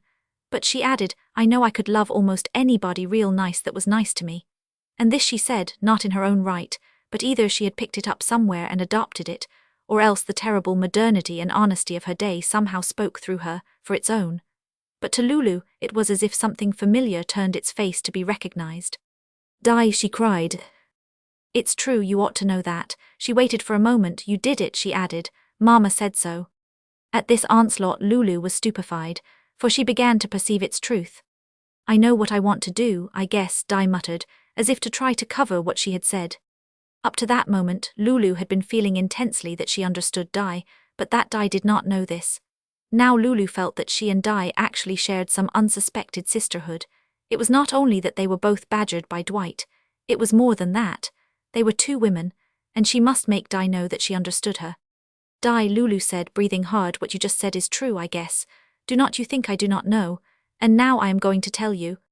She might have poured it all out, claimed her kinship with Di by virtue of that which had happened in Savannah, Georgia. But Di said, Here come some ladies, and goodness, look at the way you look. Lulu glanced down. I know, she said, but I guess you will have to put up with me. The two women entered, looked about with the complacence of those who examine a hotel property, find criticism incumbent and have no errand. These two women had outdressed their occasion. In their presence Di kept silence, turned away her head, gave them to know that she had nothing to do with this blue cotton person beside her. When they had gone on, what do you mean by my having to put up with you? Di asked sharply. I mean I am going to stay with you. Di laughed scornfully, was again the rebellious child. I guess Bobby'll have something to say about that, she said insolently. They left you in my charge. But I am not a baby's idea, Aunt Lulu. I am going to stay right with you, said Lulu. She wondered what she should do if Di suddenly marched away from her, through that bright lobby and into the street. She thought miserably that she must follow. And then her whole concern for the ethics of Di's course was lost in her agonized memory of her terrible broken shoes. Di did not march away. She turned her back squarely upon Lulu and looked out of the window. For her life Lulu could think of nothing more to say. She was now feeling miserably on the defensive. They were sitting in silence when Bobby Larkin came into the room. 4 Bobby Larkins there were, in immediate succession. The Bobby who had just come down the street was distinctly perturbed, came hurrying, now and then turned to the left when he met folk, glanced sidewise here and there, was altogether anxious and ill at ease. The Bobby who came through the hotel was a Bobby who had on an importance assumed for the crisis of threading the lobby, a Bobby who wished it to be understood that here he was, a man among men, in the Hess house at Milton. The Bobby who entered the little rose room was the Bobby who was no less than overwhelmed with the stupendous character of the adventure upon which he found himself. The Bobby who incredibly came face to face with Lulu was the real Bobby into whose eyes leaped instant, unmistakable relief. Di flew to meet him. She assumed all the pretty agitations of her role, ignored Lulu. Bobby, is it all right? Bobby looked over her head. Miss Lulu, he said fatuously, if it ain't Miss Lulu. He looked from her to Di, and did not take in Di's resigned shrug. Bobby, said Di, she's come to stop us getting married, but she cannot. I have told her so. She do not have to stop us, quoth Bobby gloomily, we are stopped. What do you mean? Di laid one hand flatly along her cheek, instinctive in her melodrama. Bobby drew down his brows, set his hand on his leg, elbow out. We are minors, said he. Well, gracious, you did not have to tell them that. No, they knew I was. But silly, why did not you tell them you are not? But I am. Di stared. For pity's sakes, she said, do not you know how to do anything? What would you have me do? He inquired indignantly, with his head held very stiff and with a boyish, admirable lift of chin. Why, tell them we are both 21, we look it. We know we are responsible, that's all they care for. Well, you are a funny. You wanted me to lie, he said. Oh, do not make out you never told a fib. Well, but this, he stared at her. I never heard of such a thing, Di cried accusingly. Anyhow, he said, there's nothing to do now, the cat's out, I have told our ages, We have got to have our folks in on it. Is that all you can think of? She demanded. What else? Why, come on to Bainbridge or Holt, and tell them we are of age and be married there. Di, said Barbie, why, that would be a rotten go. Di said, oh, very well, if he did not want to marry her. He replied stonily that of course he wanted to marry her. Di stuck out her little hand. She was at a disadvantage. She could use no arts with Lulu sitting there looking on. Well then, come on to Bainbridge, Di cried and rose. Lulu was thinking, what shall I say? I do not know what to say, I do not know what I can say. Now she also rose and laughed awkwardly. I have told Di, she said to Barbie, that wherever you two go I am going too. Di's folks left her in my care, you know, so you will have to take me along, I guess. She spoke in a manner of distinct apology. At this Barbie had no idea what to reply. He looked down miserably at the carpet. His whole manner was a mute testimony to his participation in the eternal query, how did I get into it? Barbie, said Di, are you going to let her lead you home? This of course nettled him, but not in the manner on which Di had counted. He said loudly, I am not going to Bainbridge or Holt or any town and lie, to get you or any other girl. Di's head lifted, tossed, turned from him. You are about as much like a man in a story, she said, as Papa is. The two idly inspecting women again entered the Rose room, this time to stay. They inspected Lulu too, and Lulu rose and stood between the lovers. Had not we all better get the 4:30 to Warbleton, she said and swallowed. Oh, if Barbie wants to back out, said 501. I do not want to back out, Barbie contended furiously, but I will not. Come on, Aunt Lulu, said Di grandly. Barbie led the way through the lobby, Di followed, and Lulu brought up the rear. She walked awkwardly, eyes down, her hands stiffly held. Heads turned to look at her. They passed into the street. You two go ahead, said Lulu, so they will not think. They did so, and she followed, and did not know where to look and thought of her broken shoes. At the station, Barbie put them on the train and stepped back. He said, something to see to there in Milton. Di did not look at him, and Lulu's goodbye spoke her genuine regret for all. Aunt Lulu, said Di, you needn't think I am going to sit with you.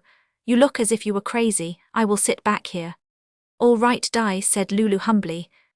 It was nearly 6 o'clock when they arrived at the Deacon's. Mrs. Bett stood on the porch, her hands rolled in her apron. Surprise for you, she called brightly. Before they had reached the door, Inez bounded from the hall. Darling. She seized upon Di, kissed her loudly, drew back from her, saw the travelling bag. My new bag, she cried. Di, what have you got that for? In any embarrassment, Di's instinctive defence was hearty laughter. She now laughed heartily, kissed her mother again and ran up the stairs. Lulu slipped by her sister and into the kitchen. Well, where have you been? Cried Inez. I declare I never saw such a family. Mama do not know anything, and neither of you will tell anything. Mama knows a plenty, snapped Mrs. Bett. Marnona, who was eating a sticky gift, jumped stiffly up and down. You will catch it, you'll catch it. She sent out her shrill general warning. Mrs. Bett followed Lulu to the kitchen. I did not tell Inez about her bag, and now she says I do not know nothing, she complained. There, I knew about the bag the whole time, but I was not going to tell her and spoil her gettin' home. She banged the stove griddle. I have a good notion not to eat a mouthful o' supper, she announced. Mother, please, said Lulu passionately. Stay here, help me, I have got enough to get through tonight. Dwight had come home. Lulu could hear Inez pouring out to him the mysterious circumstance of the bag, could hear the exaggerated air of the casual with which he always received the excitement of another, and especially of his Inez. Then she heard Inez's feet padding up the stairs, and after that Di's shrill, nervous laughter. Lulu felt a pang of pity for Di, as if she herself were about to face them. There was not time both to prepare supper and to change the blue cotton dress. In that dress Lulu was pouring water when Dwight entered the dining room. Ah, said he, our festive ball gown. She gave him her hand, with her peculiar sweetness of expression, almost as if she were sorry for him or were bidding him goodbye. That shows who you dress for, he cried. You dress for me, Inez, are not you jealous? Lulu dresses for me. Inez had come in with Di, and both were excited, and Inez's head was moving stiffly, as in all her indignations. Mrs. Bett had thought better of it and had given her presents. Already Marnona was singing. Lulu, said Dwight, really, cannot you run up and slip on another dress? Lulu sat down in her place. No, she said, I am too tired, I am sorry, Dwight. It seems to me, he began. I do not want any, said Marnona. But no one noticed Marnona, and Inez did not defer even to Dwight. She, who measured delicate Troy occasions by avoirdupois, said brightly, "Now 501, you must tell us all about it. Where had you and Aunt Lulu been with Mama's new bag?" "Aunt Lulu," cried Dwight. "Aha, so Aunt Lulu was along. Well, now that alters it." "How does it?" asked his Inez crossly. "Why, when Aunt Lulu goes on a jaunt," said Dwight Herbert, "events begin to event." "Come, Di, let's hear," said Inez. "Inez," said Lulu, "first cannot we hear something about your visit? How is—" Her eyes consulted Dwight. His features dropped, the lines of his face dropped, its muscles seemed to sag. A look of suffering was in his eyes. "She will never be any better," he said. "I know we have said goodbye to her for the last time." "Oh, Dwight," said Lulu. "She knew it too," he said. It put me out of business, I can tell you. She gave me my starch, took all the care of Meta up me to reaches the only mother I ever knew." He stopped, and opened his eyes wide on account of their dimness. "They said she was like another person while Dwight was there," said Inez, and entered upon a length of particulars and details of the journey. These details Dwight interrupted. Could not Lulu remember that he liked sage on the chops? He could hardly taste it. He had, he said, told her this 37 times. And when she said that she was sorry, "Perhaps you think I am sage enough," said the witty fellow. "Dwighty," said Inez, "mercy." She shook her head at him. "Now, Di," she went on, keeping the thread all this time, "tell us your story about the bag." "Oh, Mama," said Di, "let me eat my supper." "And so you shall, darling, tell it in your own way. Tell us first what you have done since we have been away. Did Mr. Cornish come to see you?" "Yes," said Di, and flashed a look at Lulu. But eventually they were back again before that new black bag, and Di would say nothing. She laughed, squirmed, grew irritable, laughed again. "Lulu," Inez demanded, "you were with her, where in the world had you been? Why, but you could not have been with her in that dress, and yet I saw you come in the gate together." "What?" cried Dwight Herbert, drawing down his brows. "You certainly did not so far forget us, Lulu, as to go on the street in that dress." "It's a good dress," Mrs. Bett now said positively. "Of course it's a good dress. Lulu wore it on the street, of course. She 999. She was gone a long time. I made me a cup o' tea, and then she had not come." "Well," said Inez, "I never heard anything like this before. Where were you both?" One would say that Inez had entered into the family and been born again, identified with each one. Nothing escaped her. Dwight, too, his intimacy was incredible. "Put an end to this, Lulu," he commanded. "Where were you two since you make such a mystery?" Di's look at Lulu was piteous, terrified. Di's fear of her father was now clear to Lulu, and Lulu feared him too. Abruptly she heard herself temporizing, for the moment making common cause with 501. "Oh," she said, "we have a little secret. Cannot we have a secret if we want one?" "Upon my word," Dwight commented, "she has a beautiful secret. I do not know about your secrets, Lulu." Every time that he did this, that fleet lifted look of Lulu's seemed to bleed. "I am glad for my dinner," remarked Monona at last. "Please excuse me." On that they all rose. Lulu stayed in the kitchen and did her best to make her tasks indefinitely last. She had nearly finished when Di burst in. Aunt Lulu," she cried, "come in there, come, I cannot stand it. What am I going to do?" "Di, dear," said Lulu, "tell your mother, you must tell her." "She will cry," Di sobbed. "Then she will tell Papa and he will never stop talking about it. I know every day he will keep it going. After he scolds me it will be a joke for months. I'll die, Aunt Lulu."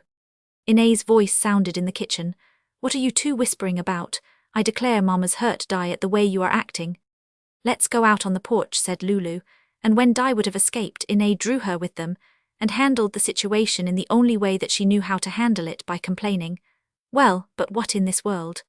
Lulu threw a white shawl about her blue cotton dress. "A bridal robe," said Dwight. "How's that, Lulu? What are you wearing a bridal robe for?" She smiled dutifully. There was no need to make him angry, she reflected, before she must. He had not yet gone into the parlor, had not yet asked for his mail. It was a warm dusk, moonless, windless. The sounds of the village street came in, laughter, a touch at a piano, a chiming clock. Lights starred and quickened in the blurred houses. Footsteps echoed on the board walks. The gate opened. The gloom yielded up Cornish.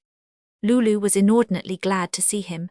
To have the strain of the time broken by him was like hearing, on a lonely white awakening, the clock strike reassuring dawn. "Lulu," said Dwight, "lower your dress, do go." Lulu laughed. "The bridal shawl takes off the curse," she said. Cornish, in his gentle way, asked about the journey, about the sick woman, and Dwight talked of her again, and this time his voice broke. Di was curiously silent.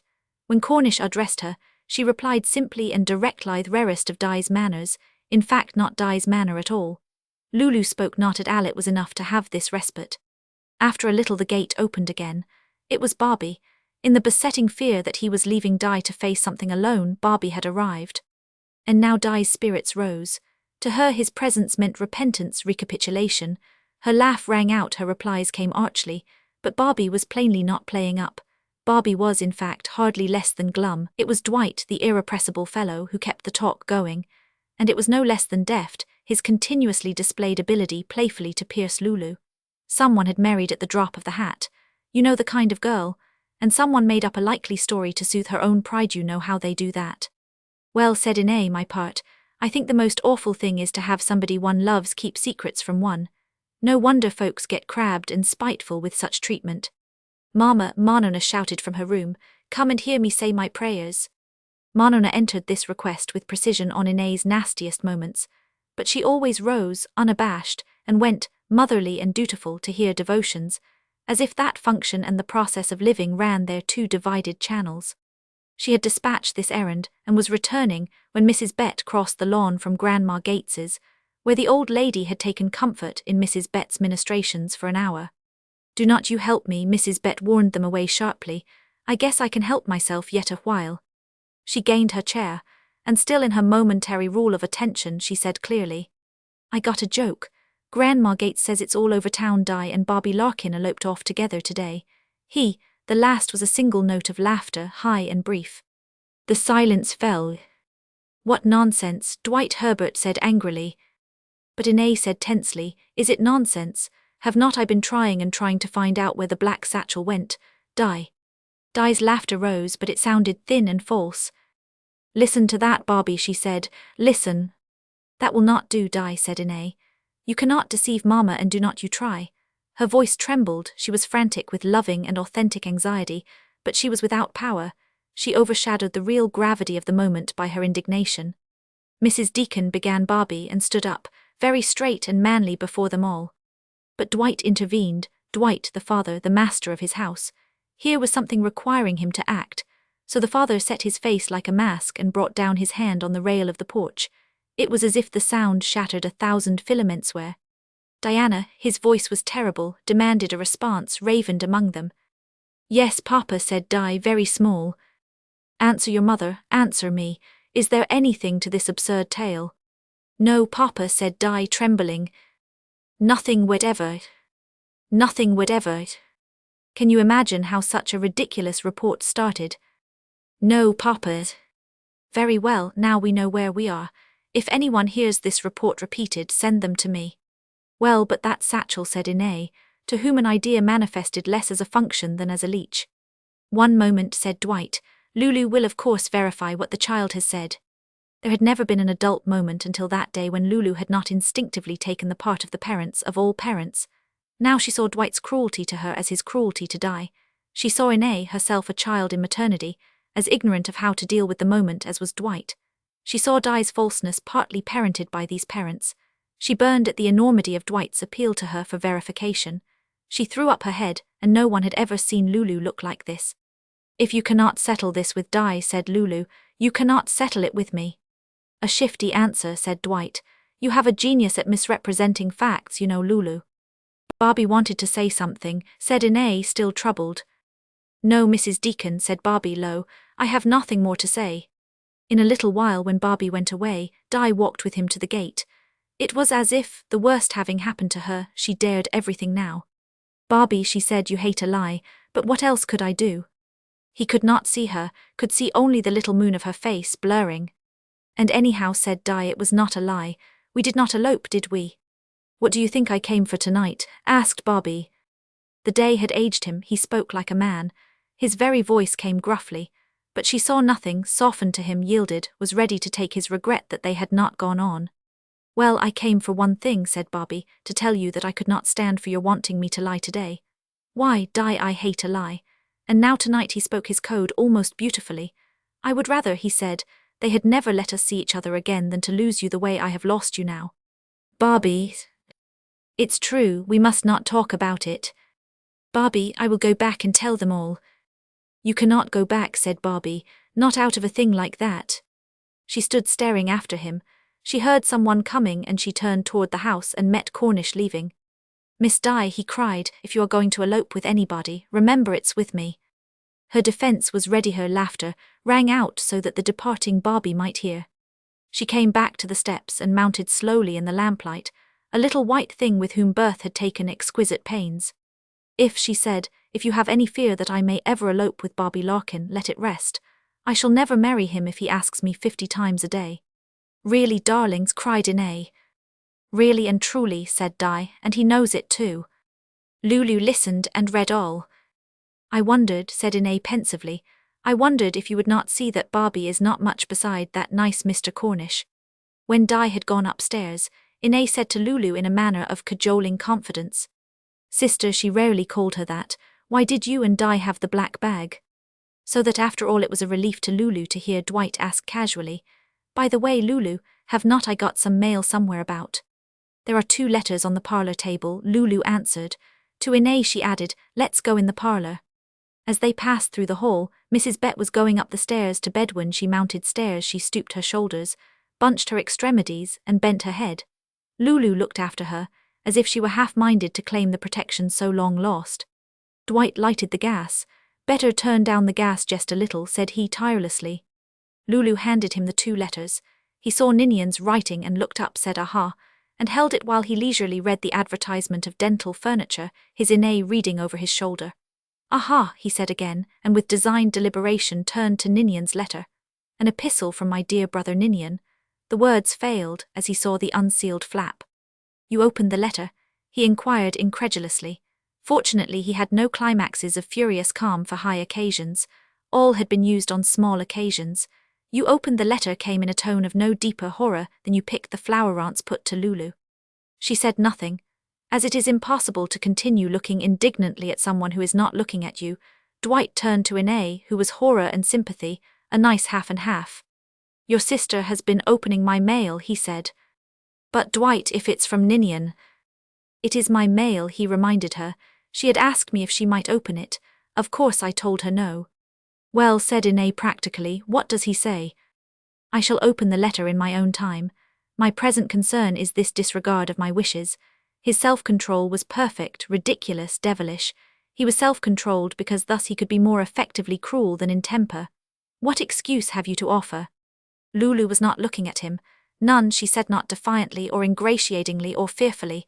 Merely none. Why did you do it? She smiled faintly and shook her head.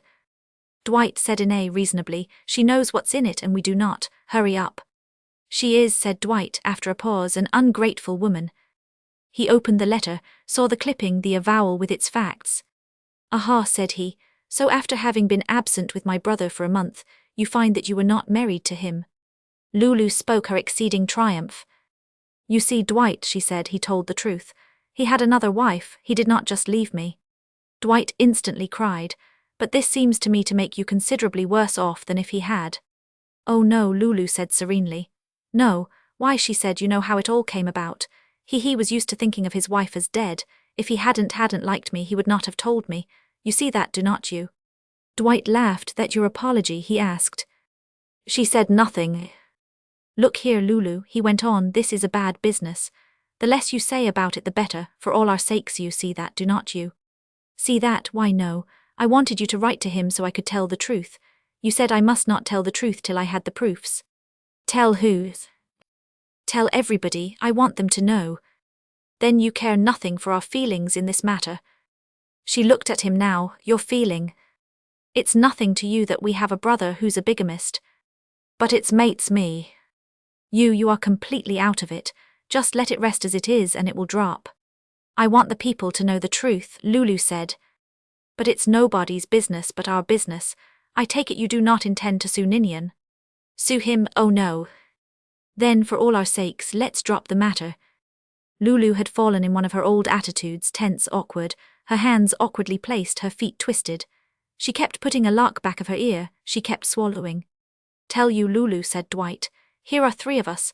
Our interests are the same in this thing. Only Ninian is our relative and he's nothing to you now. Is he? Why no, said Lulu in surprise. Very well, let's have a vote. Your snap judgment is to tell this disgraceful fact broadcast.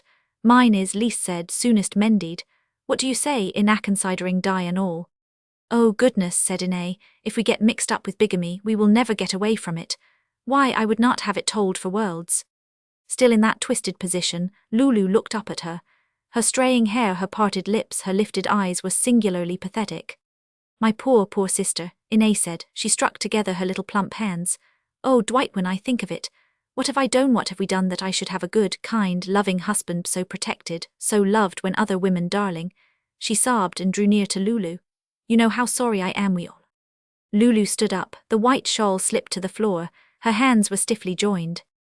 Then she said, give me the only thing I have got, that's my pride. My pride that he did not want to get rid of me. They stared at her. What about my pride? Dwight called to her as across great distances. Do you think I want everybody to know my brother did a thing like that? You cannot help that, said Lulu. But I want you to help it. I want you to promise me that you will not shame us like this before all our friends. You want me to promise what? I want you, I ask you, Dwight said with an effort, to promise me that you will keep this, with USA family secret. No, Lulu cried. No, I will not do it, I will not do it, I will not do it. It was like some crude chant, knowing only two tones. She threw out her hands, her wrists long and dark on her blue skirt. Cannot you understand anything? She asked. I have lived here all my life on your money.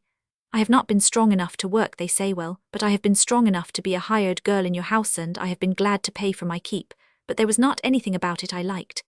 Nothing about being here that I liked. Well, then I got a little something, same as other folks. I thought I was married and I went off on the train and he bought me things and I saw the different towns. And then it was all a mistake. I did not have any of it. I came back here and went into your kitchen again. I do not know why I came back. I suppose because I am most 34 and new things ain't so easy anymore, but what have I got, or what will I ever have? And now you want to put on to me having folks look at me and think he run off and left me, and having 'em all wonder. I cannot stand it. I cannot stand it. I cannot. You would rather they would know he fooled you when he had another wife, Dwight sneered. Yes, because he wanted me. How do I know? Maybe he wanted me only just because he was lonesome the way I was. I do not care why, and I will not have folks think he went and left me. That, said Dwight, is a wicked vanity. That's the truth. Well, why cannot they know the truth? And bring disgrace on us all. Its mates me. Lulu's individualism strove against that terrible tribal sense, was shattered by it. It's all of us, Dwight boomed. It's 501.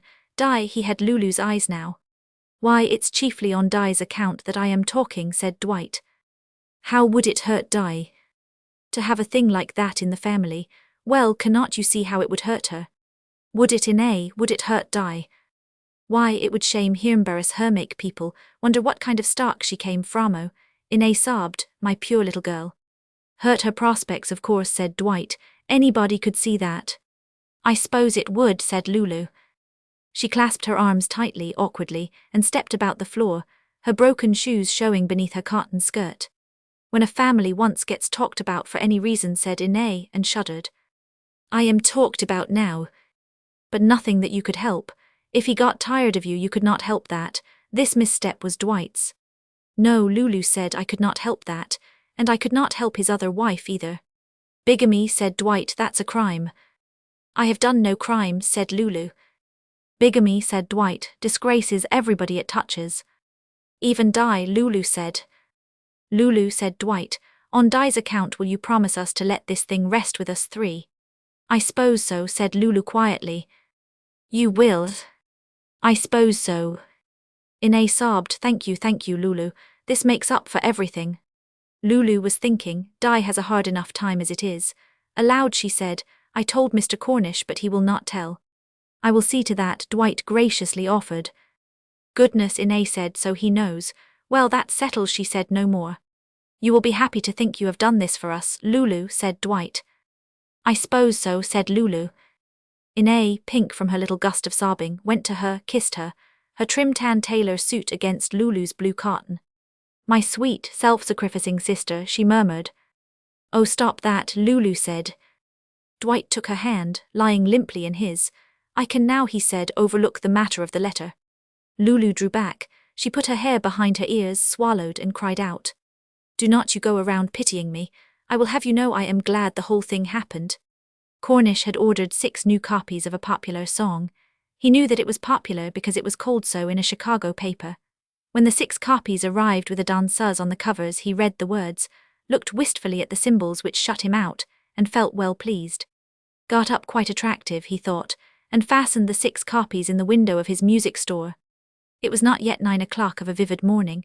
Cornish had his floor and sidewalk sprinkled, his red and blue plush piano spreads dusted.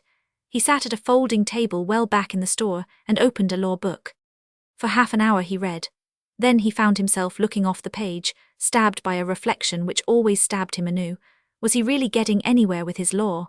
And where did he really hope to get? Of late when he awoke at night, this question had stood by the cart waiting. The cart had appeared there in the back of the music store, behind a dark sateen curtain with too few rings on the wire. How little else was in there, nobody knew. But those passing in the late evening saw the blur of his kerosene lamp behind that curtain, and were smitten by a realistic illusion of personal loneliness.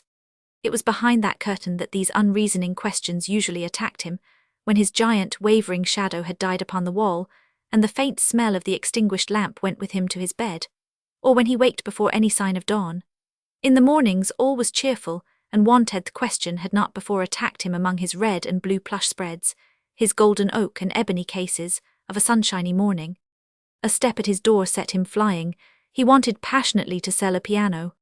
Well, he cried when he saw his visitor. It was Lulu, in her dark red suit and her tilted hat. Well, she also said, and seemed to have no idea of saying anything else. Her excitement was so obscure that he did not discern it. You are out early, said he, participating in the village chorus of this bright challenge at this hour. Oh no, said Lulu. He looked out the window, pretending to be caught by something passing, leaned to see it the better.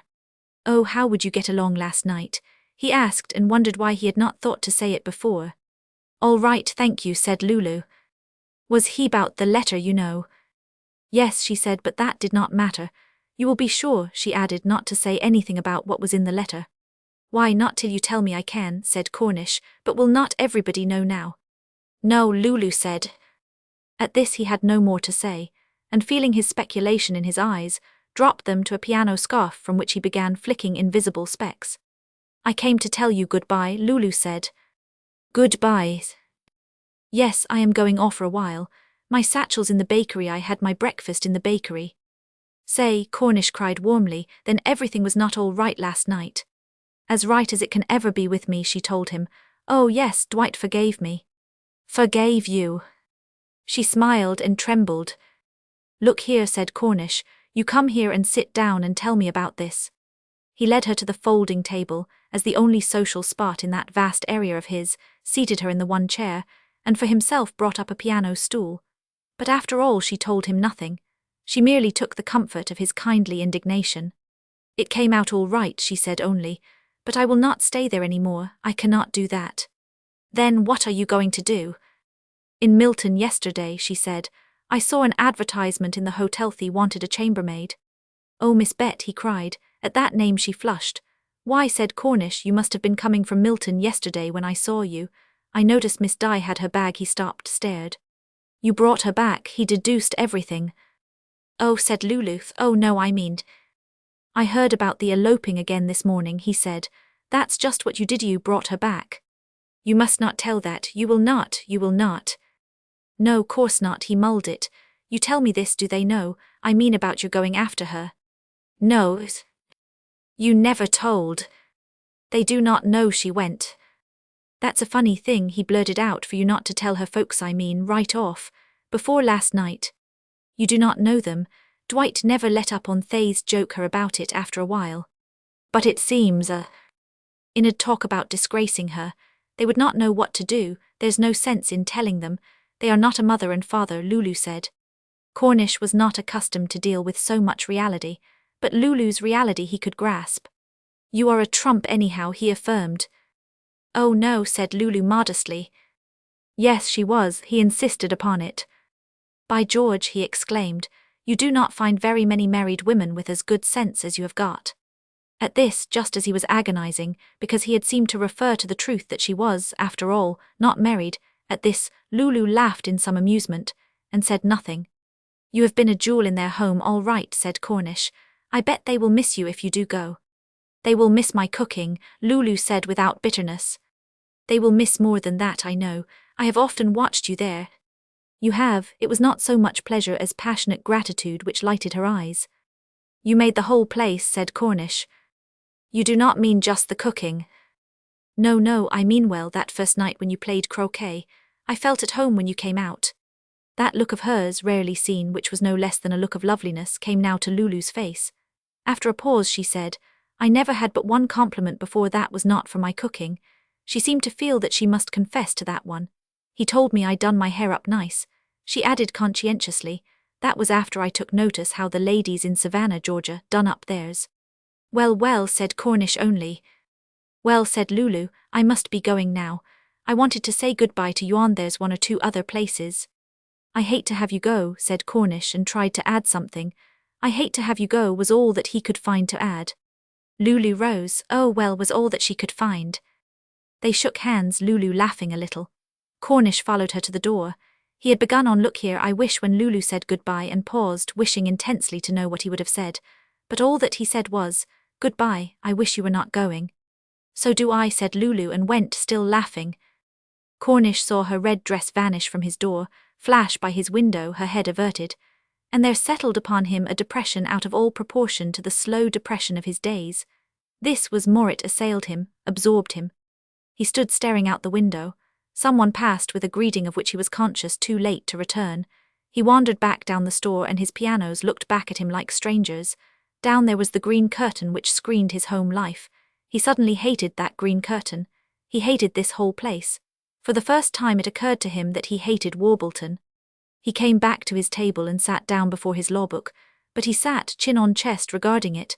No escape that way. A step at the door and he sprang up. It was Lulu coming toward him, her face unsmiling but somehow quite lighted. In her hand was a letter. See, she said, at the office was this. She thrust in his hand the single sheet. He read, just wanted you to know you are actually rid of me. I have heard from her in Brazil. She ran out of money and thought of me, and her lawyer wrote to me. I have never been any good. Dwight would tell you that if his pride would let him tell the truth once in a while, but there ain't anything in my life makes me feel as bad as this. I suppose you could not understand. And I do not myself. Only the 16 years keeping still made me think she was gone, sure, but you were so downright good. That's what was the worst. Do you see what I want to say? Cornish read it all and looked at Lulu. She was grave, and in her eyes there was a look of dignity such as he had never seen them wear. Incredible dignity. He did not lie to get rid of means. She was alive, just as he thought she might be, she said. I am glad, said Cornish. Yes, said Lulu, he is not quite so bad as Dwight tried to make him out. It was not of this that Cornish had been thinking. Now you are free, he said. Oh, that, said Lulu. She replaced her letter in its envelope. Now I am really going, she said. Goodbye for sure this time. Her words trailed away. Cornish had laid his hand on her arm. Do not say goodbye, he said. It's late, she said. Do not you go, said Cornish. She looked at him mutely. Do you think you could possibly stay here with me? Oh, said Lulu, like no word. He went on, not looking at her. I have not got anything. I guess maybe you have heard something about a little something I am supposed to inherit. Well, it's only $500. His look searched her face, but she hardly heard what he was saying. That little Warden house, it do not cost much, you'd be surprised. Rent, I mean, I can get it now. I went and looked at it the other day, but then I did not think. He caught himself on that. It do not cost near as much as this store. We could furnish up the parlor with pianos. He was startled by that we and began again. That is, if you could ever think of such a thing as marrying me. But, said Lulu, you know, why do not the disgrace? What disgrace? Asked Cornish. Oh, she said, you. There's only this about that, said he. Of course, if you loved him very much, then I would ought not to be talking this way to you. But I did not think. You did not think what? That you did care so very much about him. I do not know why. She said I wanted somebody of my own. That's the reason I done what I done. I know that now. I figured that way, said Cornish. They dismissed it, but now he brought to bear something which he saw that she should know.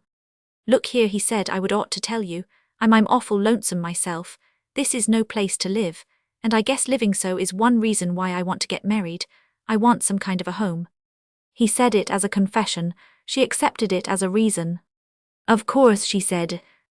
I ain't never lived what you might say private, said Cornish. I have lived too private, Lulu said. Then there's another thing. This was harder to tell her. I do not believe I am ever going to be able to do a thing with law. I do not see, said Lulu, how anybody does. I am not much good in a business way, he owned with a faint laugh. Sometimes I think, he drew down his brows, that I may never be able to make any money. She said, lots of men do not. Could you risk it with me? Cornish asked her. There's nobody I have seen, he went on gently, that I like as much as I do you. I was engaged to a girl once, but we did not get along. I guess if you would be willing to try me, we would get along. Lulu said, I thought it was Di that you. Miss Di, why, said Cornish, she's a little kid. And he added, she's a little liar. But I am going on 34. So am I. Is not there somebody? Look here, do you like me? Oh yes. Well enough. It's you I was thinking of, said Lulu. I would be all right. Then Cornish cried and he kissed her. And now, said Dwight, nobody must mind if I hurry a little wee bit. I have got something on. He and Inez and Monona were at dinner. Mrs. Bett was in her room. Di was not there. Anything about Lulu? Inez asked. Lulu, Dwight stared. Why should I have anything to do about Lulu? Well, but Dwight, we have got to do something. As I told you this morning, he observed, we shall do nothing. Your sister is of age. I do not know about the sound mind, but she is certainly of age. If she chooses to go away, she is free to go where she will. Yes, but Dwight, where has she gone? Where could she go? Where? You are a question box, said Dwight playfully. A question box. Inez had burned her plump wrist on the oven. She lifted her arm and nursed it. I am certainly going to miss her if she stays away very long, she remarked. You should be sufficient unto your little self, said Dwight. That's all right, said Inez, except when you are getting dinner. I want some crust coffee, announced Monona firmly. You will have nothing of the sort, said Inez. Drink your milk. As I remarked, Dwight went on, I am in a tiny wee bit of a hurry. Well, why do not you say what for? His Inez asked. She knew that he wanted to be asked, and she was sufficiently willing to play his games, and besides she wanted to know. But she was hot. I am going, said Dwight, to take Grandma Gates out in a wheelchair for an hour. Where did you get a wheelchair, for mercy sakes? Borrowed it from the railroad company, said Dwight, with the triumph peculiar to the resourceful man. Why, I never did it before, I cannot imagine. There, that chair's been in the depot ever since I can remember, saw it every time I took the train, and yet I never once thought of Grandma. My Dwight, said Inez, how good you are. Nonsense, said he. Well, you are. Why do not I send her over a baked apple? Monona, you take Grandma Gates a baked apple, no. You shall not go till you drink your milk. I do not want it. Drink it or Mama will not let you go. Monona drank it, made a piteous face, took the baked apple, ran. The apple is not very good, said Inez, but it shows my good will. Also, said Dwight, it teaches Monona a life of thoughtfulness for others. That's what I always think, his Inez said. Cannot you get Mother to come out? Dwight inquired. I had so much to do getting dinner onto the table. I did not try, Inez confessed. You did not have to try, Mrs. Bett's voice sounded.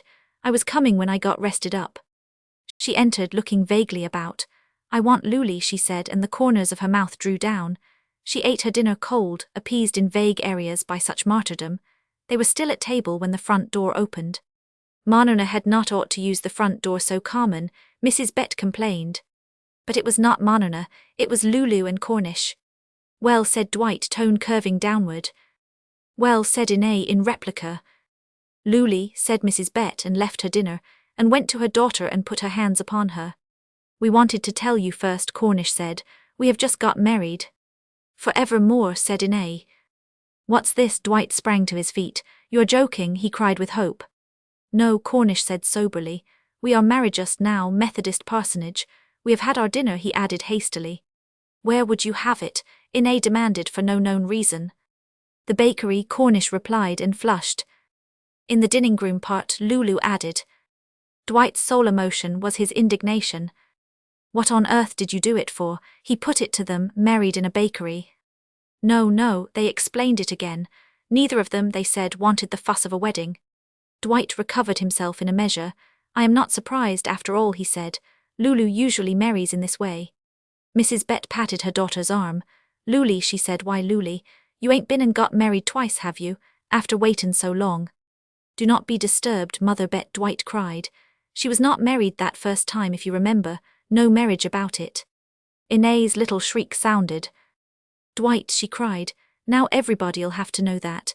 You will have to tell about Ninian No and his other wife. Standing between her mother and Cornish, an arm of each about her, Lulu looked across at Inae and Dwight, and they all saw in her face a horrified realization. Inae, she said, Dwight, you will have to tell now, will not you? Why, I never thought of that.